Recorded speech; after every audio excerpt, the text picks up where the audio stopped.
Welcome, ladies and gentlemen, and guests, special guests to our January 25th council meeting. At this time, I call the meeting to order. And for the added items, I do have an in-camera legal item I will be adding to the agenda. Do we have any further added items? Seeing none, I'd ask for a motion, please, to adopt the agenda as amended. Councillor Baerschel.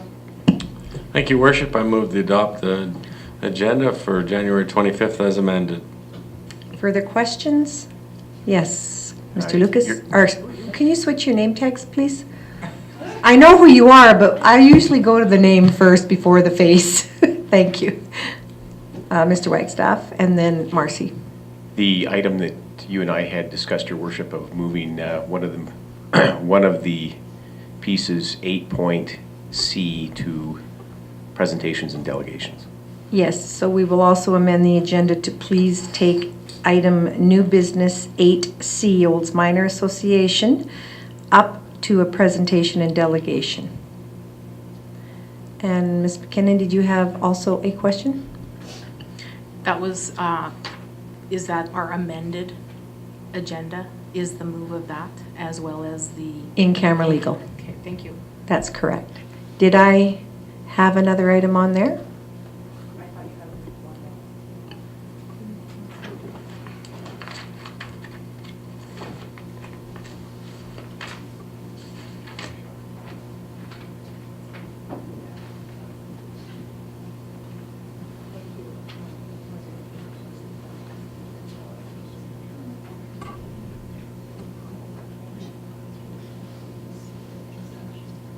All right, we're good. We have two added items for our agenda. Any further? We have two items with change for the agenda. One is an in-camera legal, and the other is moving minor hockey up to delegation. All right, we have a motion on the floor from Councillor amended. Those in favor? Carried. Thank you. We'll start with the regular minutes, please, on page 3 of your agenda. Could I get a motion on the floor? Councillor Duryea. Thank you, Your Worship. I would move that the minutes from the January 11th, 2016 regular council meeting be adopted as presented.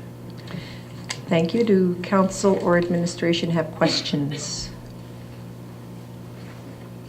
Seeing none, then, I will call for the motion. Those in favor?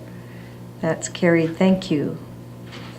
Very good. At this time, please, you're in your agenda, page 37, and we will have a delegation from Olds Minor Hockey Association for the 2016 provincial host.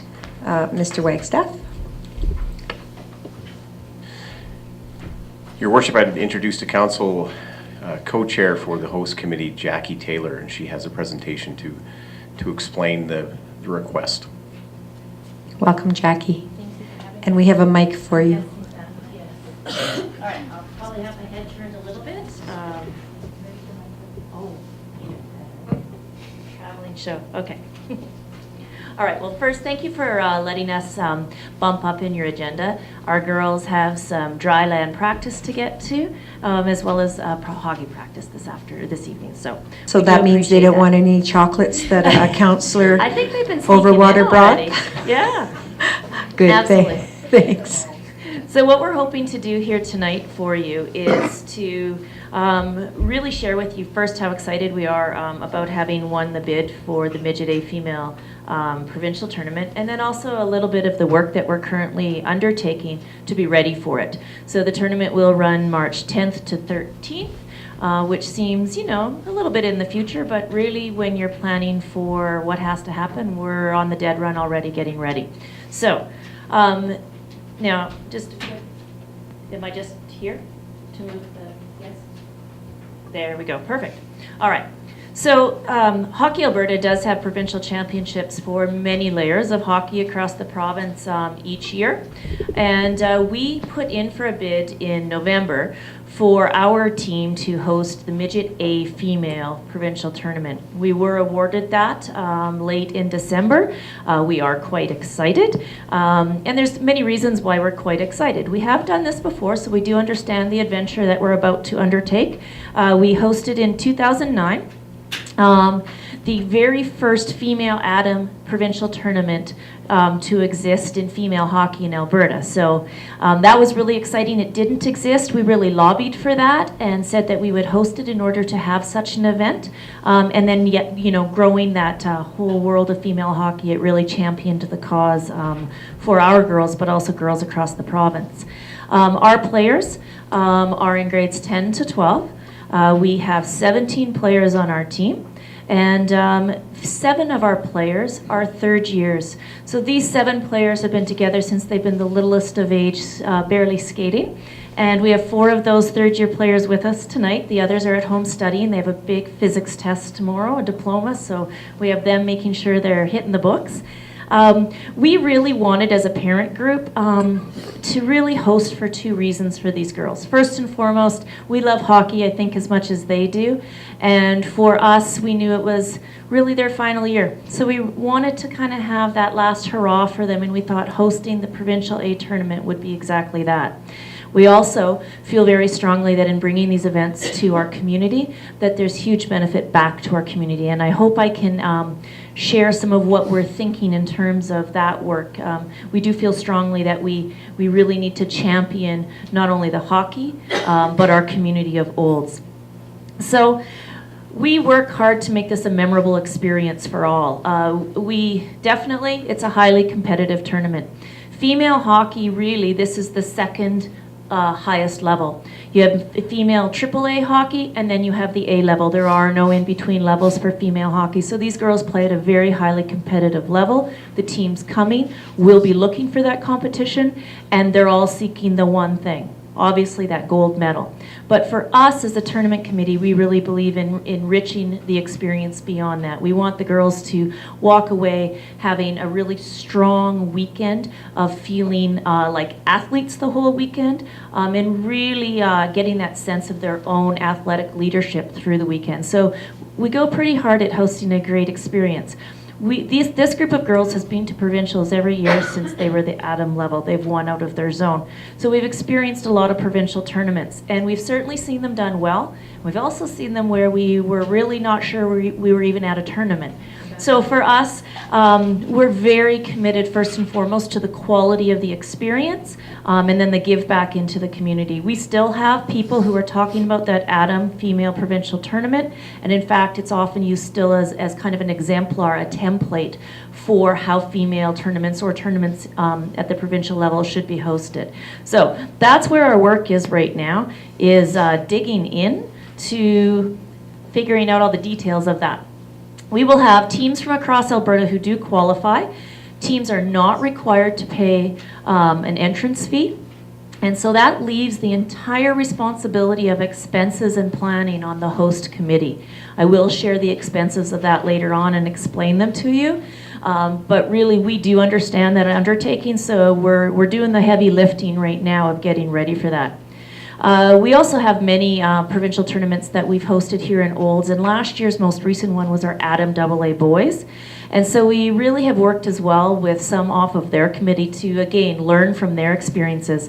And one of the events of the tournament that they really spoke highly of was a banquet, a dinner, where all of the teams were brought together to, again, really pull together the teams under that idea of that athletic experience for the weekend. So we too are in the works with the Pomeroy Hotel in hosting a banquet for the evening that will be free of charge to all athletes and coaches, and pull them together, bringing in some, what our fingers are crossed, we're in the works right now with talking with some of our Olympic female athletes out of Calgary. So that's where we're headed with planning for what we think will be one of the big key events of the tournament, besides that gold medal game. So we're into the thick of our fundraising. And For those of you who may know how the Adam AA Boys Committee did in fundraising, they did incredibly well. They came away with quite a bit left over, which definitely benefited Olds Minor Hockey. We know the economic times are different just 12 months later.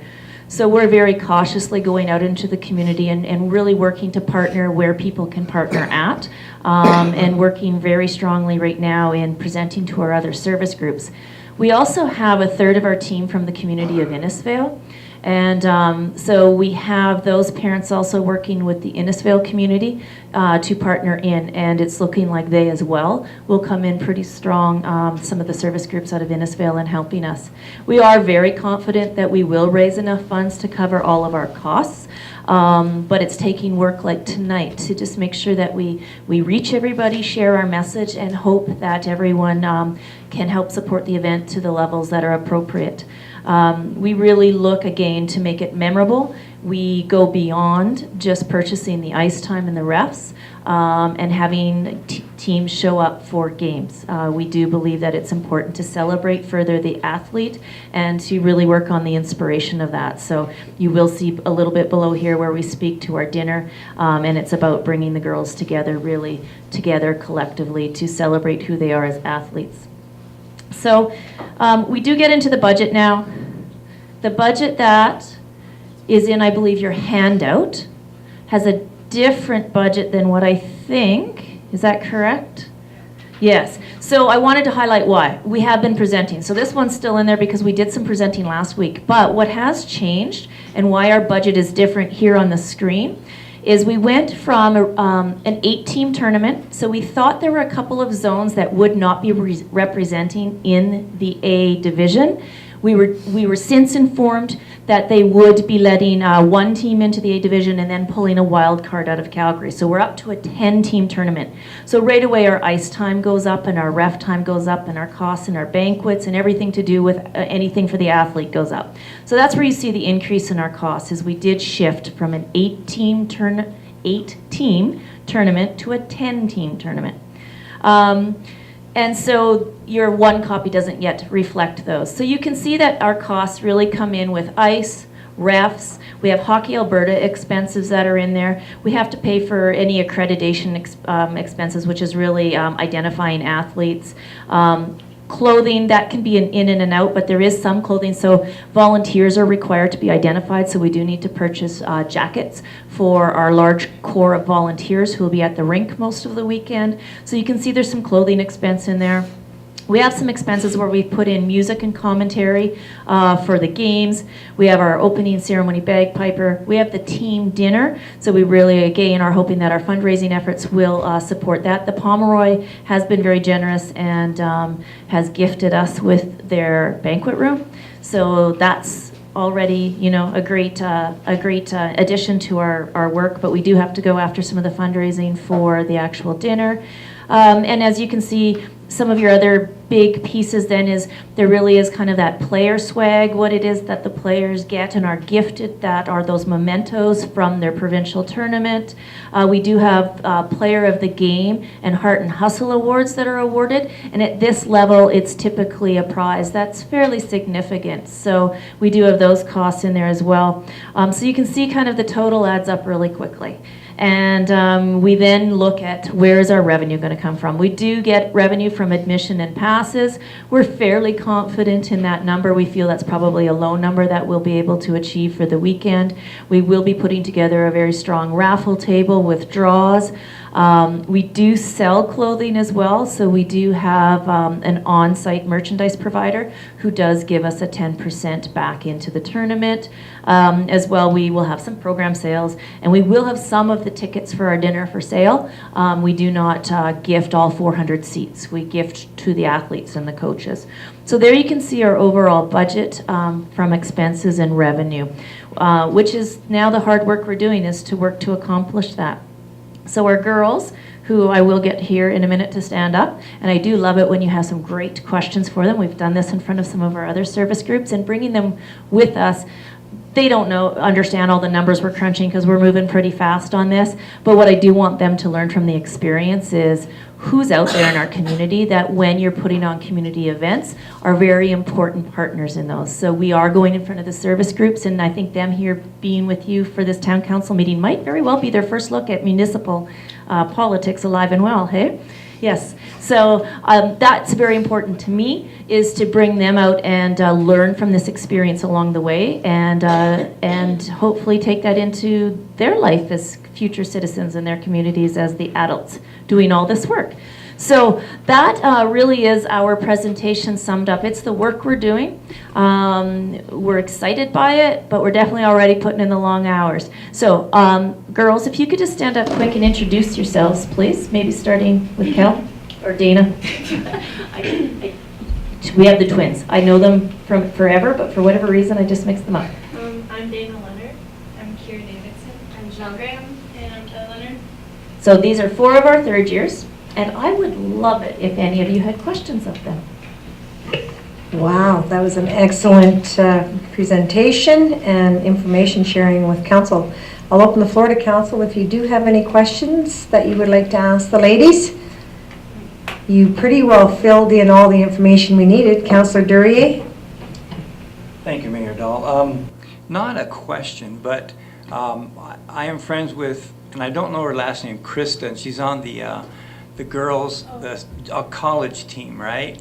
So I think that's a very good statement for some of the hockey that's happening. The college has opened up a big opportunity for some of the young ladies in our community who are hockey conscious and really want to go ahead with it. So that's a really good comment. And so I guess you're kind of setting a role model for some of the younger girls as well too, who are coming up, because I think Chris has gone through the entire system and done very well. She has, absolutely. So Krista Wilson, definitely, and her mother, Mary, really is the champion of female hockey in Olds. I think we could really call her the one who, from the ground up, has built female hockey and really pulled our girls into the game by contacting us.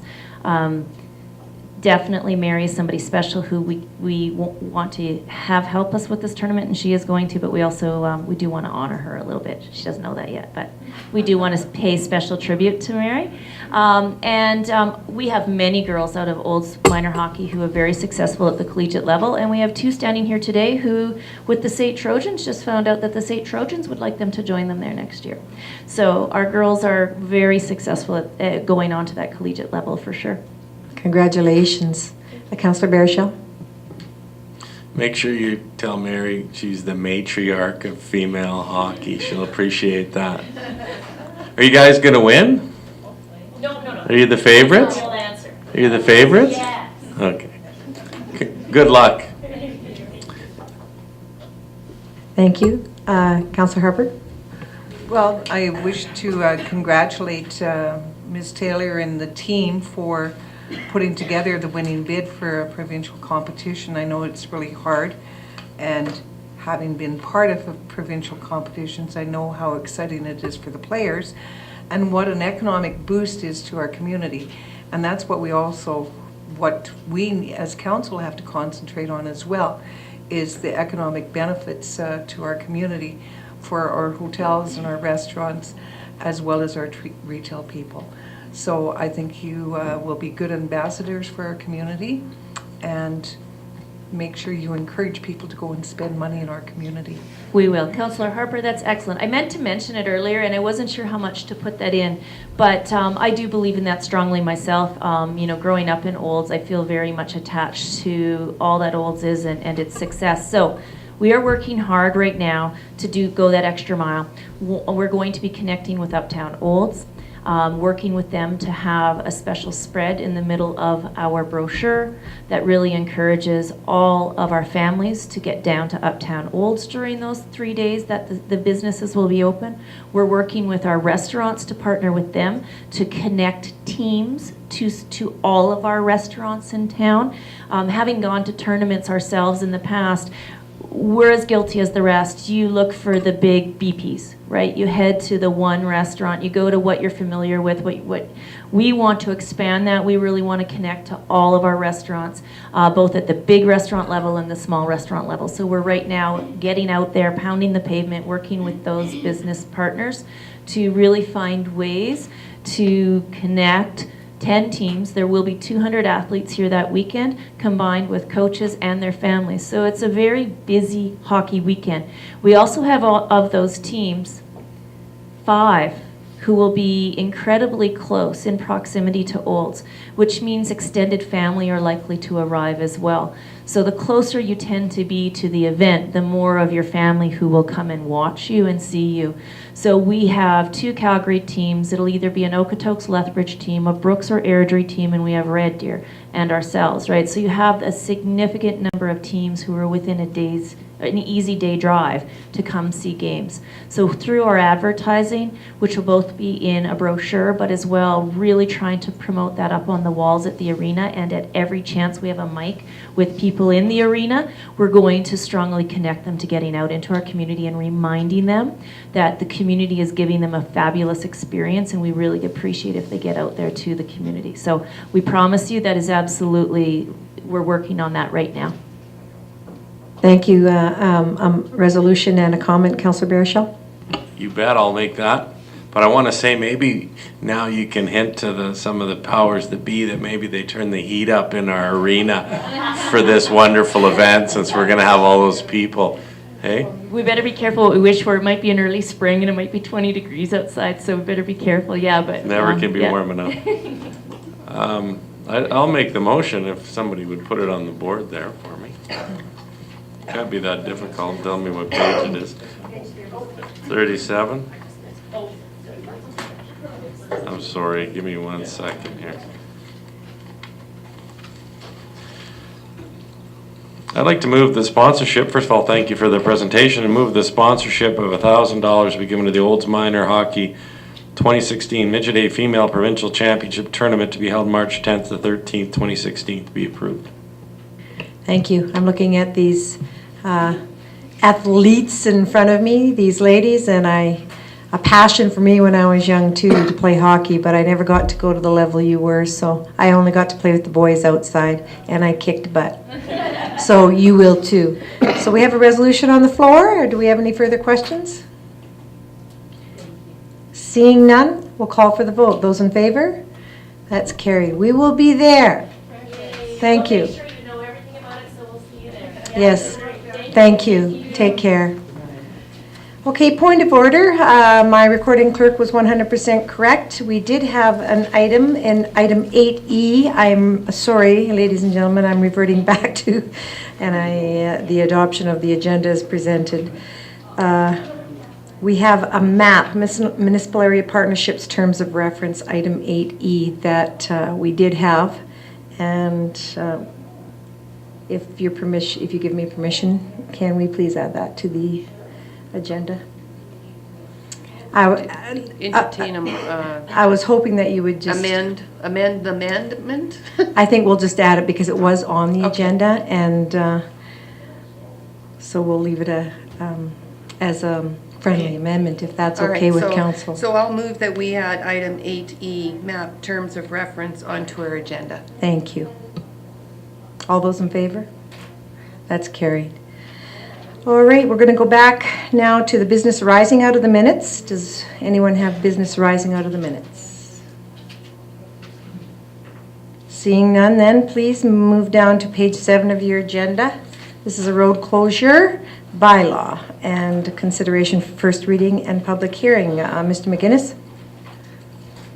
Thank you, Your Worship. This road closure bylaw deals with the service road in front of Sandy's Restaurant and where the new Mac store is supposed to be, the old Cam Clark area. So we're asking for first reading of this bylaw and setting the date for a public hearing so that we can do the requisite public piece and bring it back for second and third reading. Thank you. Councillor Duryea? Thank you, Worship, to administration. I was just confused just a little bit by the map. I see that there are 3, I'll say, blocks of land there, and which is right next to Sandy. So are there indeed, so where the building is now, the old Ford building, that's not part of the whatever's going in there? No, but that, correct me if I'm wrong here, Scott, but the road closure will be right from Sandy's to 57th Avenue. Okay, we'll go to Councillor Harper and then we'll go down to Councillor Overwater. So just point of clarification. These two lots where we're going to close the road, by the way, there is no service road there. There's a right-of-way. There's a right-of-way only. Just so that there's, I think some people were a little bit confused. There is no service road, just the right-of-way. And I believe it's from the Half and Half restaurant, which includes then to the motel, the adjacent motel, and then so there should be 3 lots, correct, that you're closing? If I may, through the mayor. Right now, we're just going to deal with the 2 lots in front of the vacant where the car storage was for the Cam Clark Ford site. Thank you. So it does where- not include the Half and Half It won't- restaurant no, or the motel? That road allowance will stay as road allowance Thank for you. future plans as per outlined in the transportation study. A new right-in, right-out will be installed in front of what is now the motel, and that's how Half and Half will access, as well as the motel and the Mac store.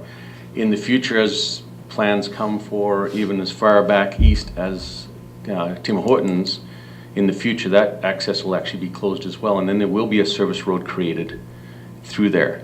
To the So- back of the restaurant? So along the front, so the only way you'll be able to sort of access that service road in the future will be from 55th Ave, and this right-in, right-out, that's going to be down by the new Max lot. So all we're really dealing with tonight is just the portion that's going to be in front of the Max, so they can get their lots subdivided, consolidated, transportation happy, and then we can move forward with a development permit. The next lot to the west, the existing old building, we'll deal with that at a later date, because we haven't worked out all the details with the land swap with them at this time. If that makes any sense. Councillor Overwater? Thank you, Worship. Yeah, I was a little confused because I didn't really see that there was a road there, so I was wondering what road we were actually talking about. So thank you for your clarification, Mr. Chan. Very good. So it's just, that's the procedure that we need to go through. Transportation owns the land, and they're willing to let us swap lands, and you'll see that, as Scott suggested, when the development application comes forward. All right, I'm looking for first reading. Councillor Overwater? Thank you, Worship. I move that a public hearing for bylaw 2016-01 be scheduled for February 22nd, 2016 at 7 p.m. in council chambers. We need to get first reading on the floor first. Did you? Oh, I'm sorry. Thank you. Sure. And there are 2 separate motions. Yes, okay. That bylaw 2016-01 be given first reading. Thank you. Does council have questions? Hearing none, I'd call for the vote. Those in favor? Thank you. Now I'm asking for public hearing date. Councillor Walsh?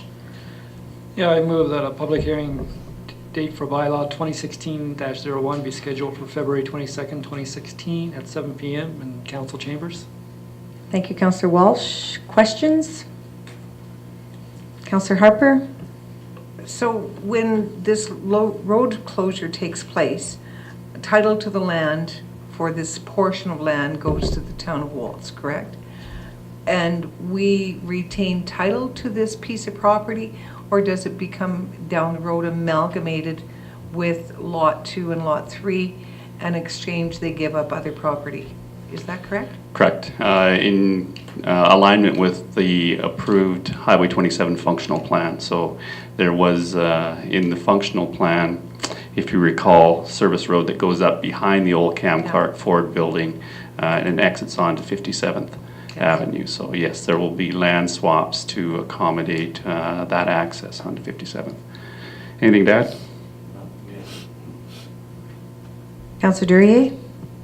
Thank you, Worship. Sorry for the confusion, but so if the road is closed, does that mean one portion of Highway 27, which would be the north part, is shut down? Or is it just one lane that will be closed and then say the south lane of the part will be open? No, this is a right-of-way that is north of the sidewalk. Oh, So it's on Okay, the north okay. side of the sidewalk. okay. Yeah, okay, yeah, okay, thank you. And if you live long enough, you might see the road.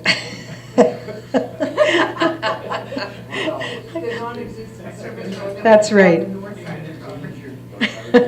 Anyway, I appreciate your comment, though. I mean, you always have to ask questions until you decide that you're either clear or unclear. A decision gets made anyways, right? Are you good with that? Yeah. Thank you, sir. We have a motion on the floor then for a public hearing date from Councillor Walsh. Any further questions? Those in favor?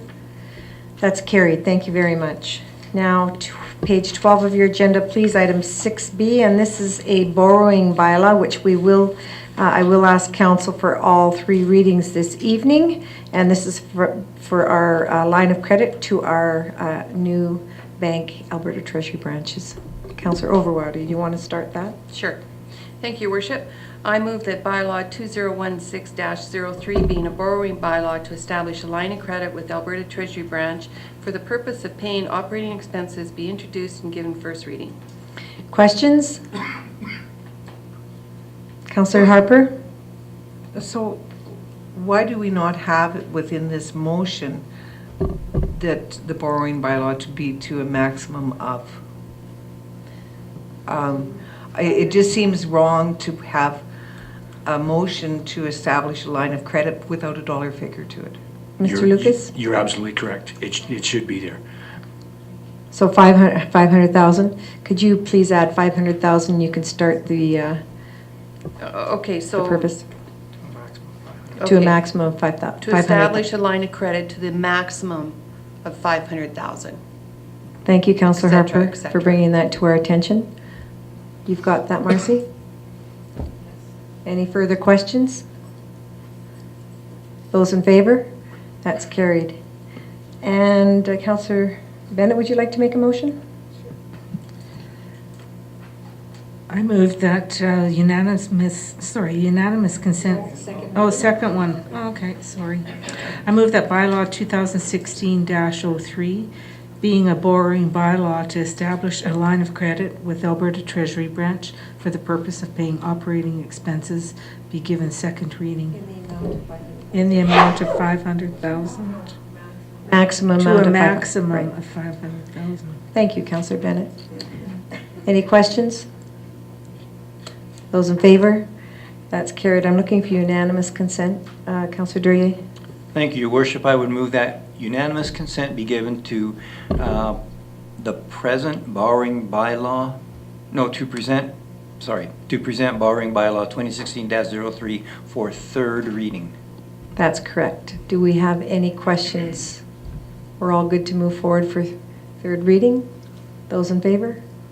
That's carried. And Councillor Baruchel, third and final reading? Thank you. I move that bylaw 2016-03, being a borrowing bylaw to establish line of credit with Alberta Treasury Branch for the purpose of paying operating expenses to a maximum of 500,000, be given third reading. Thank you. And I will ask then, those in favor? That is carried. Thank you, Councillor Harper, for bringing that to our attention. Okay, unfinished business, please. Seeing none then, we'll move to new business. Item 8A, page 15 of your agenda. Mr. McGinnis. Thank you, Your Worship. We do have our fire chief here that will lead us through this request for decision. Welcome, Mr. Thompson. Thank you for coming.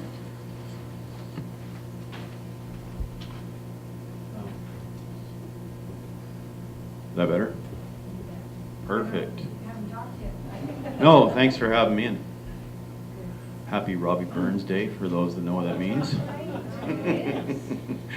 Those are pretty spanky glasses, boy. I like those. Well, I had to get some new ones. Things weren't looking that great anymore, especially when I look in the mirror in the morning. So I decided, you look stunning. You look stunning. They're special glasses. Okay, I do understand that council requested this, and we do have a resolution here, but I will open the floor to council then for further questions. Mr. Thompson is here to ask any questions you may have. Councillor Harper? Thank you very much. Through you to Chief Thompson and to our finance person, Mr. Lucas. We will be asked to, the recommendation is for $115,000 for the town of Wolf's portion of this self-contained breathing apparatus. So my question is, normally there would be funds put aside every year to do replacement, but because all of these will be new year one, how do you schedule your replacement, or you just put funds in place every year so that in, I believe, 10 years' time, when these are all off warranty, you'll have the funds in place? The warranty period for these and the life expectancy is 15 years. The payment will be over 10 years. One of the options, again, this is to acquire new breathing apparatus. The next step would be to take a look at paying for the future. 15 years from now, when these are expired and the next group of people require this, then it would be good to have the funds available at that time. That's something that could be done at the fire committee level, where they could take a look at some of the way we receive revenue off the highways and that, to maybe take some of that and put it into annually into a reserve help for the next time. Yeah, definitely. Councillor Overwater? Thank you, Worship. When you say take money off when you get called out to Highway 2, you get paid so much from the provincial government? Is that what happens? Yeah, it's maybe more of an expression than what it is we receive revenue from different sources. One of them is responding to collisions, fires, hazmat incidents on primary and secondary highways, where we get reimbursed by the province under their policies for this kind of work. So when we take that revenue currently, part of it goes into a operating reserve for apparatus repairs. Some goes into a small equipment reserve to purchase the replacement of extrication tools and things we use out on the highway. And then about 25% of our annual revenue just goes to offset the general tax requirement. So that 100% amount could be talked about at the fire. It's through fire agreement with the county though, so I guess we'd start at the fire committee and then be brought here too. It's a possible way of looking at the future. Councillor Harper? The present breathing apparatus, does it have any use to other departments that are less fortunate than ours? We are hoping to be able to liquidate the equipment. It is rather, some of it's real old that we wouldn't really look at a fire department wouldn't want it. There's some of the newer, when I say newer, 4 years or so, that maybe another department's looking at. It's up to the department. There's 5 departments involved in this. Each department to liquidate their stock. We've had some conversations with the business that's providing, or is the successful quote on this. And right at this particular moment, there isn't a lot of movement in this sort of thing just because of the economy. That doesn't mean we can't, like they'll store well, we can put them into a sea can or something, and then, if things look better, we'll always be trying to get rid of them though. Try and get whatever we can from them. Some of them we may have to, just may not suit any purpose. Other stuff might, so. Good. Councillor Duryea? Thank you, Worship. Just an additional comment at the fire committee level, we have talked about offering those breathing apparatuses to some of the oil companies who need them. So that's also another avenue that we are exploring. So it's just not limited to fire departments, because there are other industries that could still use those breathing apparatuses. Through the mayor, our standard to what the breathing apparatus are built is far higher than typically what the oil field standards are. So our old BA is actually something that we should be able to sell to them. But again, right now, there's a lot of activity going on in that industry. So we're really hoping when things pick back up, that we'll be able to put this stuff out and unload it or sell it. Councillor Overwater and then Councillor Baruchel. Thank you, Worship. Yes, I was wondering about that, because if the fire department can use it, I was wondering how we were going to give that off to an oil company to use if it wasn't sufficient. Now, going back to what sort of numbers do you get for going out to accidents, like in a year, an average of monies that you would get from different departments? Do you know that offhand? I don't know if there's, I know what we can expect or what sometimes we see. Unfortunately, when it comes to revenue this year, it's been a pretty mild winter. You know, yeah, we can go out water the roads, something like that, but you know, the more the weather is bad, it plays into our favor. We don't like being out there, but someone has to do it. So, you know, Garth, you know, just off the top of your head, we just had a conversation not that long ago about how much revenue we're bringing in this year. Usually we budget around. For 2015, our budget was 75,000 for out on the highway and 7,500 for more in town along Highway 27, and the actual revenue was 65,000 so far. We haven't quite finished the year yet. I'm not sure if there's any more invoices, but and then 15,000 for along Highway 27. So we're looking at about $80,000. So overall, our budget's where we expected it to be. So we're looking at around that $65,000 to $70,000. Councillor Baruchel and then Councillor Overwater. I was gonna make a motion, but Councillor Overwater, and then certainly a motion on the floor, we can still discuss. Thank you. I just wanted to say, okay, I mean, with your revenues being at that, you already have most of that delegated. So then probably minimal would get delegated to this as CPAs. From the reserve?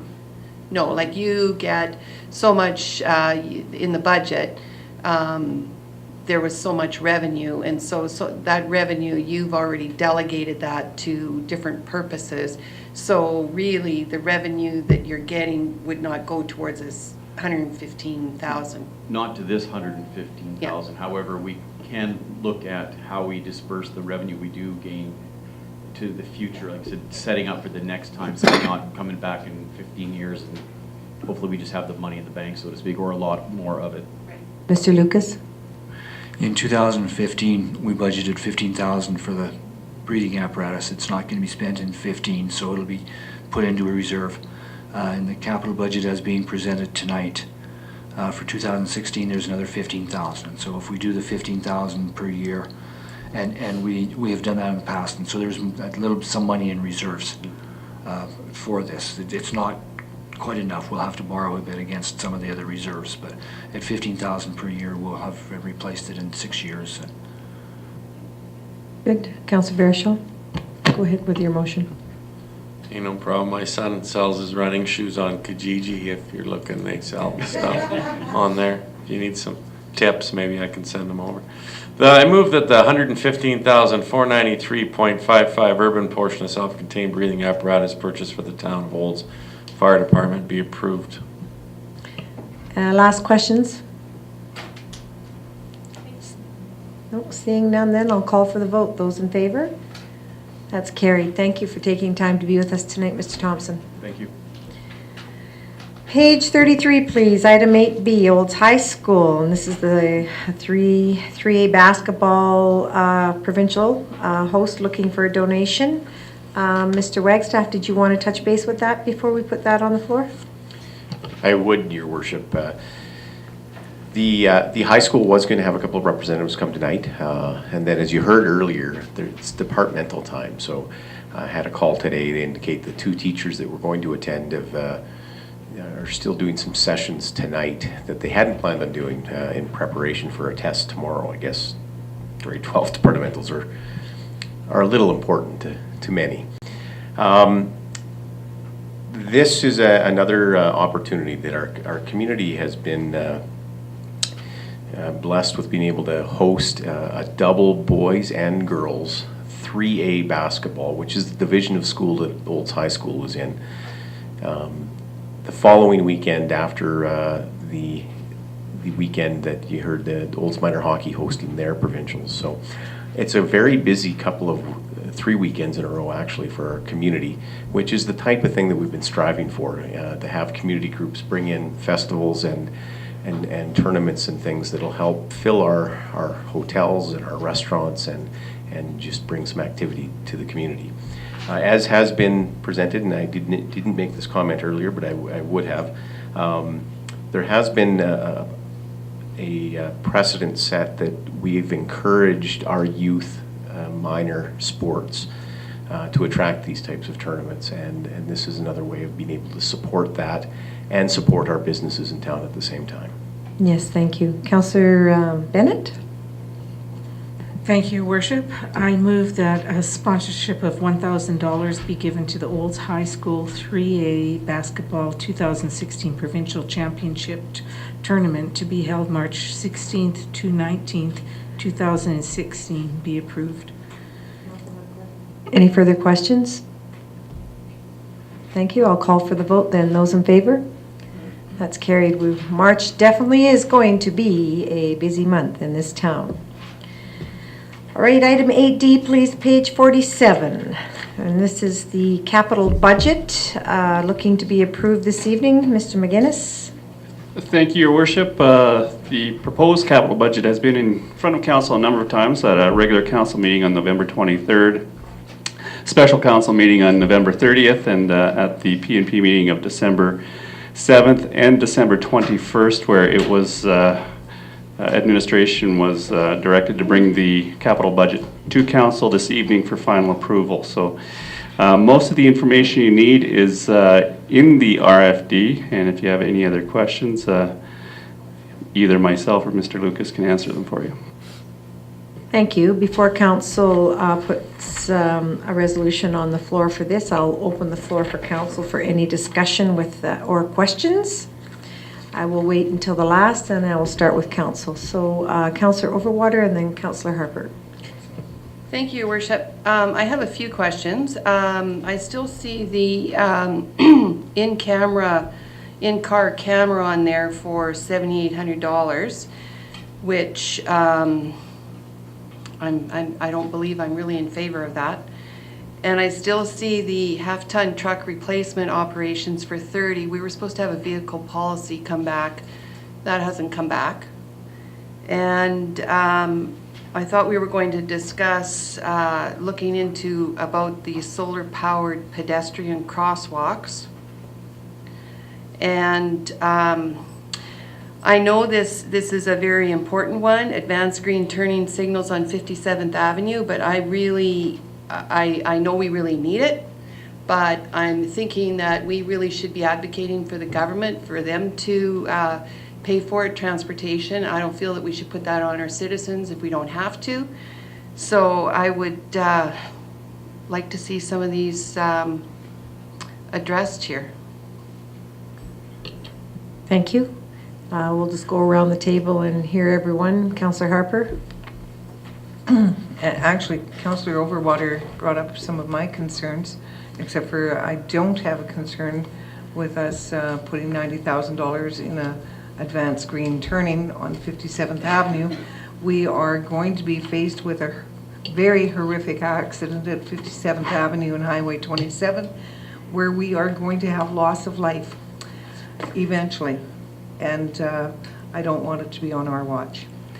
Councillor Harper, can you just, for the sake of the record here, so we can all understand what everyone's thinking, review which ones? Advanced green turning on 57th No, Avenue? you were saying, Okay. you were saying, Councillor. The in-car camera, Okay. the half-ton truck replacement, we were promised that we would have brought forward the policy on vehicle replacement. We haven't seen it.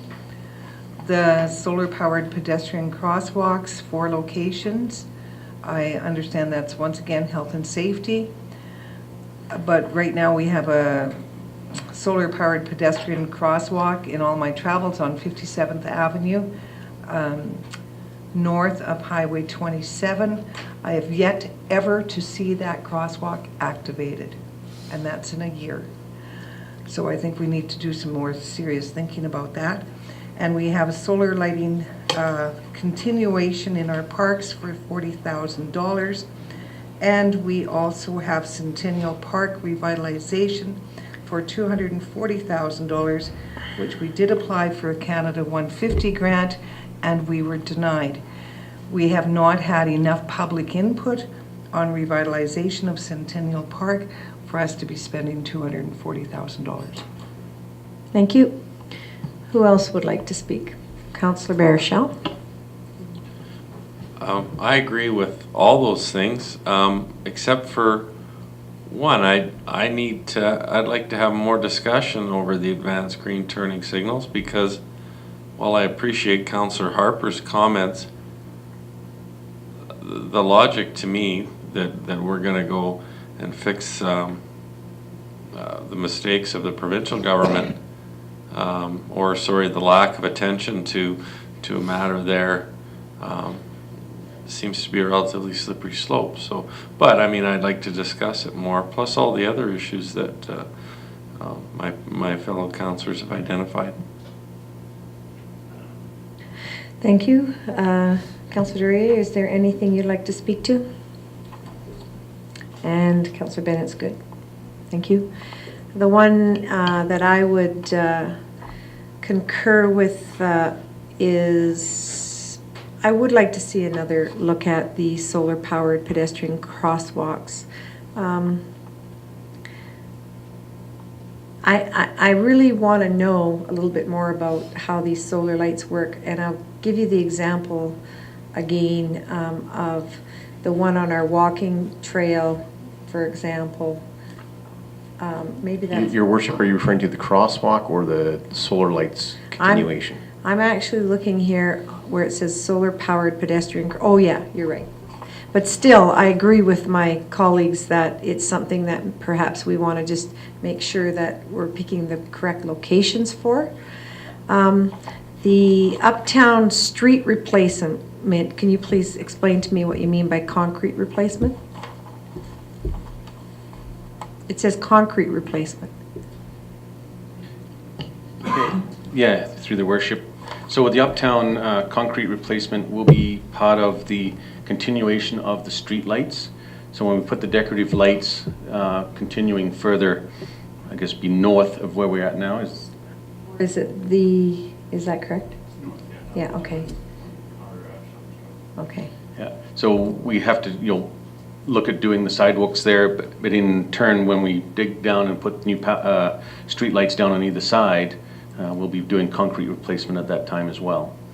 So a majority of this year's work in the uptown area will be surface works. Okay, I understand that one then. And then I'll get to you as soon as I'm done. And Centennial Park revitalization, I agree with Councillor Harper and Councillor Baruchel. I have to really, really know what you're planning on putting in there for the future, as far as space and as far as not getting the grant, and we're still looking at an estimation of $240,000. I'm not sure I'm comfortable with that. I need to see more about what that really looks like, and I need to know what you mean. What are we actually looking for when we say $10,000 for the Highway 27 beautification? What? I've got a question mark. What is that?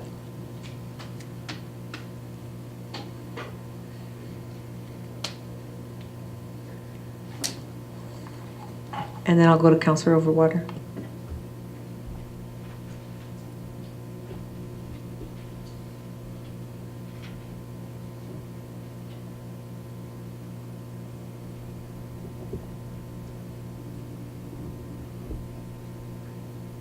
You may continue. We're just searching out some of the answers. Okay, Councillor here. Overwater. Okay. Okay, my understanding with this uptown streetlight replacement and concrete replacement, okay, we've budgeted $200,000. Is that going to cover, the questions that the uptown people have about all those major bump outs that have, taken away quite a bit of parking? Considering we didn't have a whole lot of parking downtown anyway, and now we've taken away even more. So that $200,000 has nothing to do with those bump outs, does it? The only bump out that's in question is the one that's in front of Galleria Floors. All of the other ones were built as per the plan. Okay. So, And just to add to that, the one in front of Galleries of Floors was built as outlined in the plan that we had with the open house with all the Uptown members. The only question is, did it go a little further north than it was supposed to? Taking away maybe one car length at the most. The other spot for the answer to the $200,000 is to continue further north. The next, as part of the plan, the next bump out will be in front of Shoppers Drug Mart. And there was another one planned for up by Flames Restaurant to get safe pedestrian crossings up there, and plus the installation of the streetlights themselves.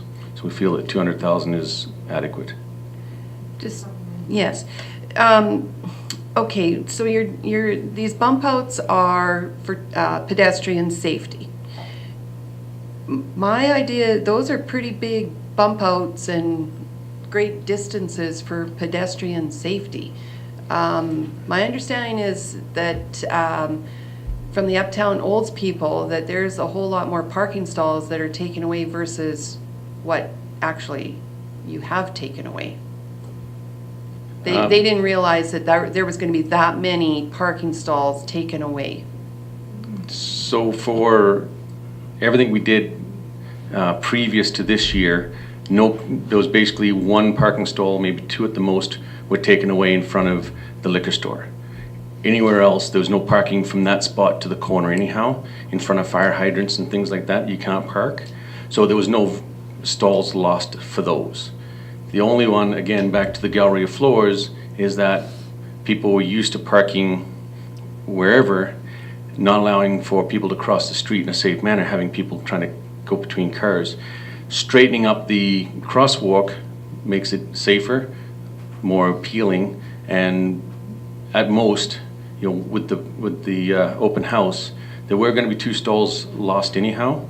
In front of the gallery of floors, there's a bit of a question there, and a bit of a pushback is that there's one parking stall probably could be reinstalled, but also his off-street parking that he has provided for the building is inaccessible by having him park his cube van behind the building that people can't get around to access his off-street parking.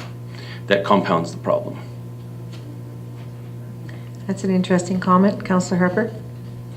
Well, having attended the parking meeting back in November, December, when this issue was brought up, I think what we as council and administration need to look at is where was the disconnect between the Uptown Committee and the open houses and what actually took place. I think we need to find out what happened to that disconnect, because according to the Uptown Committee, they never saw that, the reality of that plan. They never saw it.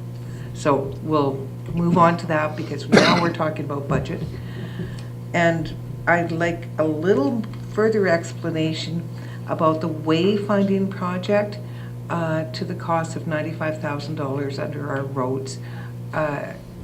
Just,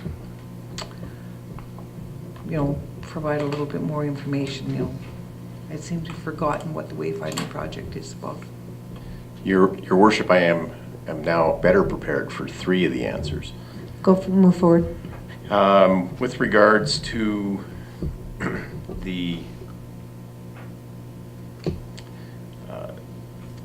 beautification along Highway 27, that was to what I would say infill, so that there wasn't as sporadic of the planters along Highway 27, that they were going to be in groupings that would provide you know, floral welcoming scenery as you come in through on Highway 27. It will add 6 rectangles and 24 squares of the same of what you saw out along Highway 27. And it's in that brown sandstone looking, it's not sandstone, it's much tougher than sandstone. Planters that will allow for watering on a 3-week cycle. That would go in on 3 of the areas where there's been posts and cable put along the cul-de-sacs where we've closed off road closures along Highway 27. 2 would then fit along very closely to our trail along Highway 27 between 57th and 62nd. That would be on the kind of by droplets water at that point, and congregate the 12 existing pots we have into some more clusters so that they weren't as spread thinly along the boulevard and Highway 27. So that's the plan with the planters. Is there a succession planning for those? I'm trying to visualize. Is this going to be something, don't get me wrong, I'm here nor there for that until I can see in my mind a succession plan. Will we be adding to that annually, every year, with some sort of design?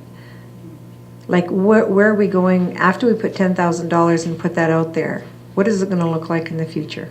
What's the succession planning for that?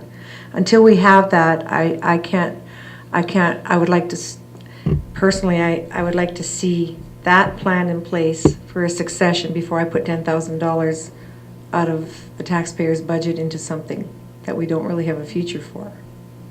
This had come forward from a request from council that That's we correct. beautify Highway 27. So That's we correct. did a selection of that sandstone That's correct. pot. We had very good feedback of that, with the exception that there should be more of that. Okay. So that's the plan now. There isn't any more boulevard that I would suggest needs or would have, that we would have to put more pots in. Maybe as boulevard grows, that'd be something we'd look at. Okay, I hear what you're saying. I'm not comfortable with it, but go ahead, Councillor Overwater and Harper. Thank you, Your Worship. My understanding was we were going to have a draft from our designer that you've indicated we have on staff. They were going to come up with a design for us to look at so that we could have a visual as to what Highway 27 eventually would look like. We have an overall, plan for all of the, where all the plant material is going to go. So if that's, if council would like that, we can have Sue come in and do, share the plans. They change, they're not a long-term, they change annually. So around the Communities in Bloom colors, so that depends upon what goes into all of our, so it's themed out throughout the community. So it's an annual plan that's redone every winter as, to what plant material is available through the greenhouses, as well as what Communities in Bloom has as a theme. But your pots would not change annually. Your rectangles and your squares would not. I mean, color, yes, that's beautification, but your pots that we have to purchase, which are the bigger expense, that's not going to change as to where they would be located. That's correct. We've now selected that sandstone one. We tested them. They were very durable. They were good for the watering. They had good feedback. So that was our intention, was to expand that. As far as you're asking about, annual basis, I would actually say that the plant material is the more expensive part. We're spending, $25,000 annually on the plant material. The capital injection is less expensive than the annual operating of the plants. Councillor Harper? Thank you very much. And that was going to be my actual question, because the minute we start adding more large planters and talking about putting them in the cul-de-sacs instead of actually planting perennials and shrubs in plant beds, we're having to replace that plant material every year. So we have $10,000 in plant pots. What is the additional cost in our operating budget for the purchase of materials for those plant pots? And you're already telling me we spend about $25,000 a year on annuals, which really we should be looking as much as possible to perennials for shrub beds and that, where we have those cul-de-sacs. We were actually moving in a different direction than that. We've been moving more towards, let's see how we can, if you take a look at our, and this will be one of the things that's going to be really closely looked at when we get into the 2017 service level, is the beds and the upkeep of beds are very labor intensive. So the overall cost is something we're going to have to take a look at, because we've been moving in another direction, looking at some of the areas along the trails that have shrub beds, even in our newer areas. You know, the compounding challenge for us is to look after those shrub beds, which are much more difficult to look after than pots. And along our trails where we have some of those pullouts, we've had shrub beds.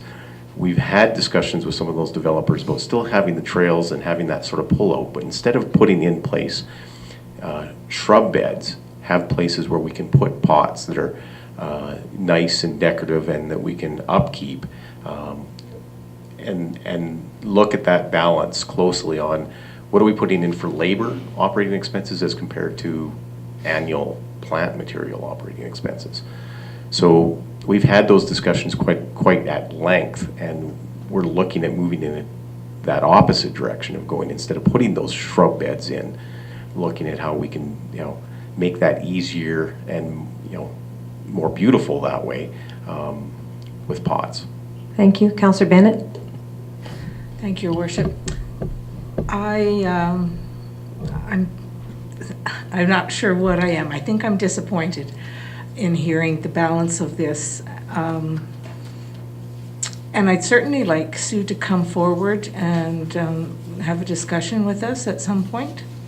I think that's top of mind. And I think that we need to not compare ourselves, but at least get information from Lacombe, who does flowers, or up north. I mean, in colder climates where Peace River has beautiful floral displays and Brooks has beautiful floral displays, and shrub beds and perennials. So I think that council wants to have a bit of a hand in that information gathering. Councillor Duryea? Thank you, Worship. I have a question for administration with regards to the urgency of getting the capital plan passed this evening. Is there still some time that we could take before we actually have to pass? Could we wait for another council meeting? If I could clarify my question. Thank you. I think I counted about 9 different items that need, at least in my mind, need refreshing for me. There's some, we talked about the in-car camera and policy about the half-ton, and there are other things there that perhaps we just need to review more in depth, or know that there's a policy in place for those kinds of things. We understand that, but I mean, if we go through each of those 9 items, you know, and I'm willing to do that tonight, but I'm not sure administration is prepared with some of the information that they need to present to us. So that's why I'm asking that question, to give administration a chance to review with us once again that information. I'll let Mr. McGuinness answer that. My preference would be to sort of do a little bit of both. I would like the opportunity this evening to talk about the 9 or so issues, and if we can knock some of them off, by all means, I think we should do that. And you know, the in-car camera is one. I certainly agree with everything that Councillor Bennett said about a design, but I was left the impression that for 2016, Council wanted to see some more pots on Highway 27 and them grouped together. So that's why it's still in the budget. So I'd love to go through the outstanding issues, and if we can't come to a conclusion on all of them this evening, then we can bring something back. Thank you, Anna. And I'll tell you what, why I brought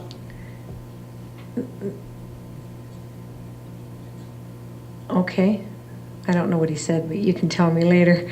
The reason I brought to the forefront the beautification program is not that I don't want to see it happen, but is the comments that I received over and over again about the pots on the boulevard. That's the only reason. I'm trying to visualize in my mind how we can make that look beautiful. But it's not working with the comments I receive from the public. So go ahead, Councillor Overwater.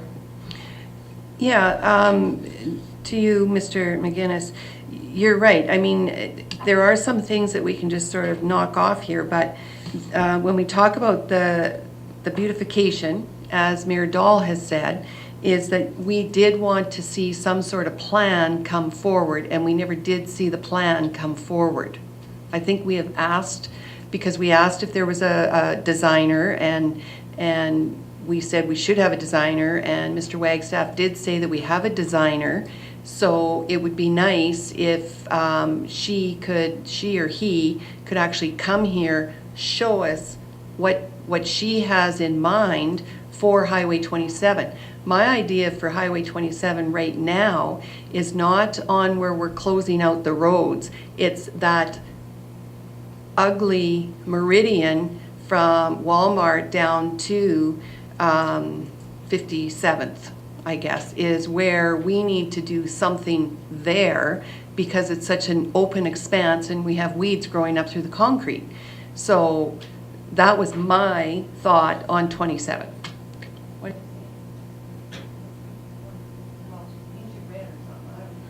So Mr. Wagstaff? the design discussions we had, I understood that that was about the beds around the community.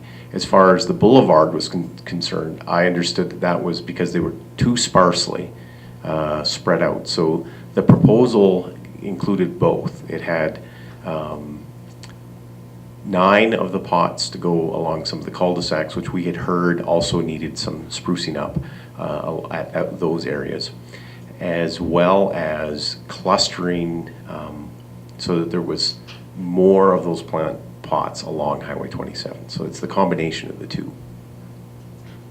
Do you have a, did we see a plan of what that would look like? Is that possible?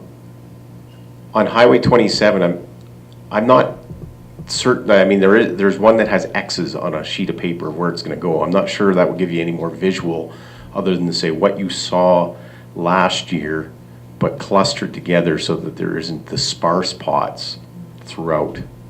So the okay. plan, and that's what planning of that would look like, will be X's on on maps to show where they're going. I wish I And could then say that it's gonna... color that would add to, because I have seen them, color that the X's are different colors that represent different floral planting. I just think that there's something that we could probably invest in and add to every single year to make that even look better, because what the public told me in the past was, I don't know why you have those pots on the meridian on the highway when the weeds grow worse than the plants do. It's defeating the purpose. And I don't know what's right or wrong. I just don't know. I'm not a horticulturist. I just know that we could do something. And what that is, I'm not sure. Did you have another, Councillor Baruchel? Well, I'm going to make fairly straightforward statements, but as far as, I don't think in today's economy we need to be spending that money on Centennial Park, number one. Number two, I'm not comfortable with the $90,000 on that. I think that's, until we've exhausted absolutely every avenue, including the media, if we're not getting our way with Alberta Transportation, that money needs to be spent. And that in-car camera, I don't think needs to be spent. Those are the big ones that I see. And as this capital budget sits, I don't support those. And I'm disappointed about the truck because we talked about it. And it was some councillors had brought it up and nothing was brought to council with regards to that policy. So that's all I have to say about it. Just my recollection with the policy for the vehicle replacement program, it had to do with the fire truck. Okay, then I am mistaken. Thank you, Councillor Overwater. I concur with Councillor Baruchel. Again, I won't support this with the in-car camera, the half-ton truck. We haven't seen policy. The solar-powered crosswalk, the 4 locations, and the solar lighting continuation program in the parks. We had asked to have something brought forward back on the different possible design or something for that. The wayfinding, we haven't had that explanation yet. I won't support the $90,000 for 57th. I understand it is a very major highway, but it is a highway And with the dollars that, that we're expecting our residents to pay for taxes, I believe that 90,000, we have to push and push the government to make a change. They keep saying we're just about there. I'm sure we're there if we keep pushing for that 90,000, so I don't believe we should be spending that. Thank you. Councillor Harper? Well, and even though I'm a proponent of the advanced green turning, I do support my fellow councillors, Councillor Baruchel and Councillor Overwater, and I think we need to go a more political route to encourage the provincial government and encourage our citizens to do letter writing campaign to get the advanced turning on 57th Avenue.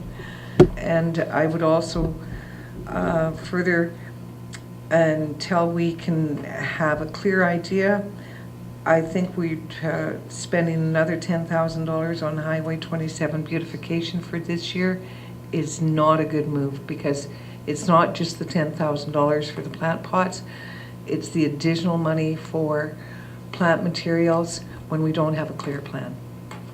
And it's pretty hard to justify to our citizens. Yes, I would agree with that too. I want to see it happen in the future. I'm learning more about arts, culture, and heritage, and if it's a succession plan that we ask the citizens to support on an annual basis till the future forever, as long as we've got a plan to move forward, I believe they'll buy it. I do have one question though when it comes to the, and Mr. Lucas, why does where it says in-car camera, you've got $22,890. Why do you have that there? That's what the budget, just I put it in as a comparison of what the municipal enforcement budget, capital budget was for 2015. Oh, okay. Okay, and I would concur, although I don't know, I support what the Staff Sergeant Sangster brought to the council meeting on the purpose and reason behind why we need it. However, I don't know what those stats are, whether is it 1 or 2 tickets, or is it a dozen a year, or what the purpose of the dollars is to support that. We didn't really have a true figure. Mr. Wagstaff gave us some stats on the number of tickets that have not been successful. Was it, do you recall? If we're Number not, 13 comes to mind. Does that ring a bell, Garth? so what you're saying is, if without an in-car camera, we're spending hours to get these tickets and they're getting thrown out of court because we don't have an in-car camera, because that is a concern to me. I'm trying to line up which ones I answer first here, so I've been trying to follow the ping pong ball. So on the in-car camera, it's sort of 3 issues about it. One is officer safety, one is tickets in the courts, and 2 is the comparison of, I guess last 2 are similar. When you compare evidence in court, are you going off of notes from the officer, or are you going with video? The latter is ironclad. As you heard from Constable Staff Sergeant Sangster, one of the pieces that they do find is, if there's not being presented the ironclad video, then there's often times when officers' notes are brought into question, and that's regardless of whether they're bylaw officers or CPOs or RCMP. That was his one comment. The other one is regarding officer safety, and it's a piece that also comes into play, because it adds accountability to the officers themselves, as well as when we get complaints, an ability to be able to say, did that occur or did that not occur? So that's part of the rationale where you're seeing, not just in Alberta, but across the country, the addition of that tool in municipal and policing. So municipal enforcement and policing. That's the in-car camera one. I do have the figures now on, I won't be a ping pong ball, I'll wait here for a second if there's any questions on that, and then I can. No, I do recall that conversation, and I know I'm uneasy with pulling that one out, but Councillor Harper? So I guess my question would be then, if we are buying one in-car camera for our municipal enforcement car, we have a second person that is under contract that drives in a truck all around town. Are we going to be asking for next year for an in-truck camera for that particular contract position? Because after all, that's by law enforcement as well. So it's with traffic stops is where we're referring to the in-car camera. So as long as we have differentiated what we've done currently with a bylaw officer and a community peace officer, the answer would be no. If we look at adding a second community peace officer, the answer would be absolutely, that that tool will be provided equally to the number of community peace officers that we would have. Go ahead, Councillor Harbour. I guess my comment then is when the Olds detachment staff sergeant was made a presentation to Olds Council in December, and he indicated that he's looking for the 2016 Town of Olds priorities for this particular detachment. I guess what we should be doing is taking a very stringent look at what we as council and our citizens need, and perhaps more traffic enforcement by our current RCMP members would be a good solution to traffic violations. Councillor Baerschel.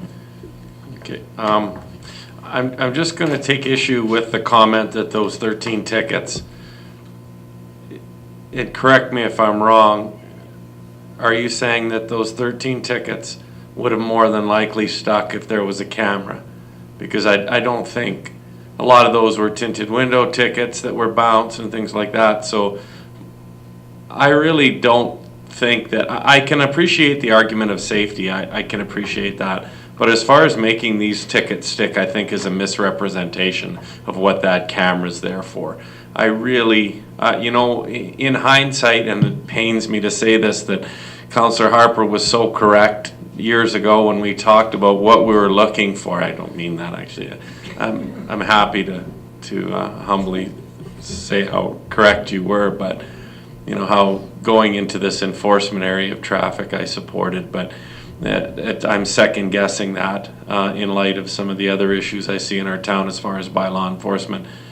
But I personally have a gut feeling that those tickets aren't an issue because he didn't have a camera to do it. I think there are other things that happened in our community, or that tickets that were given that had nothing to do with camera video evidence. The only comment I will add is that, and this perhaps again, if all council agrees, is one of the items that we would be able to do a pilot study on then, what I'm hearing around the table, and have the facts to go into for next year's budget with a solid purchase of yes or no, because we have those facts. It seems to me I recall Staff Sergeant Sangster also noting that this may be, and correct me if I'm wrong, a provincial mandate in the future to have in-car cameras. Am I wrong? Anyways, that's something that could go towards that. I don't recall that. Okay. All right. Well, then I'll conclude my comments on that. I mean, I understand and I hear what everybody's saying, but Councillor, did you have your hand up too, Councillor Walsh? Okay, Councillor Walsh, Councillor Overwater, and Councillor Harper. I'm not disagreeing with most of what's been brought up here, but Highway 27 beautification, people complained that was fairly sparse with flowers this year. We can fix that this year. To cut the budget and say we're gonna wait, those planners can be moved later. Anything designed that maybe is smaller than $10,000, but I'm saying spend the money to populate that meridian anyway. So I'm not willing to cut all of that money. In-car camera on my wish list is $9,000. I go, this is a pretty good deal, but I said, the camera on my wish list is 9,000, so I'm going, that's not a bad deal. But I think when things, especially new technology like this, comes to council, we need to see justification for it. You know, the safety issues, yes, and I think our mayor has said it before, evidence-based facts. You know, give us the facts. You know, is it a toy or is it just something that's very useful in the job? The 90,000 for the advanced green light turning. Since that has come up, I paid attention about turning. I turn a lot at that intersection because that's where I live. And when traffic is not heavy, it's not bad. It's actually quite easy. It's the way that intersection is designed. It's just when a bunch of people are trying to make left and right hand turns, there's a lot of traffic there and you can't see past the cars that are waiting to turn, and that's what makes it dangerous. So that whole intersection, I don't know if even having that advanced light will remove everything, the danger is turning, because at some point it's got to be green and you've got to be waiting and people are going to be turning without being able to see oncoming traffic. And just having experienced some in Calgary where they're designed offset so you can see oncoming traffic, there is no advanced light, but they work very well. So maybe worth looking at a redesign there. I can't remember what the functional plan had on that intersection. Nothing. So it's just poorly designed for turning, period. So it can be dangerous when traffic is rush hour, people turning those turns. So, but I agree, it's Alberta Transportation's responsibility, and we need to push them as far as we need to go with that. Those are my major ones that I would say fixing up. Thank you. We can look at those. And so we're going to go in the order of Overwater, Harper, and Duryea. Thank you, Your Worship. So, I guess a question to you, Your Worship. Are we deciding on what we're going to exnate here tonight, and what administration needs to bring back to us? I believe that once we're done the round table and everybody's had their opportunity to say their last word, then we'll resolve with a conclusion for that. I can't answer that directly. Okay, so then I will just tell you what I feel I will not vote for. Is that how you want it? Okay.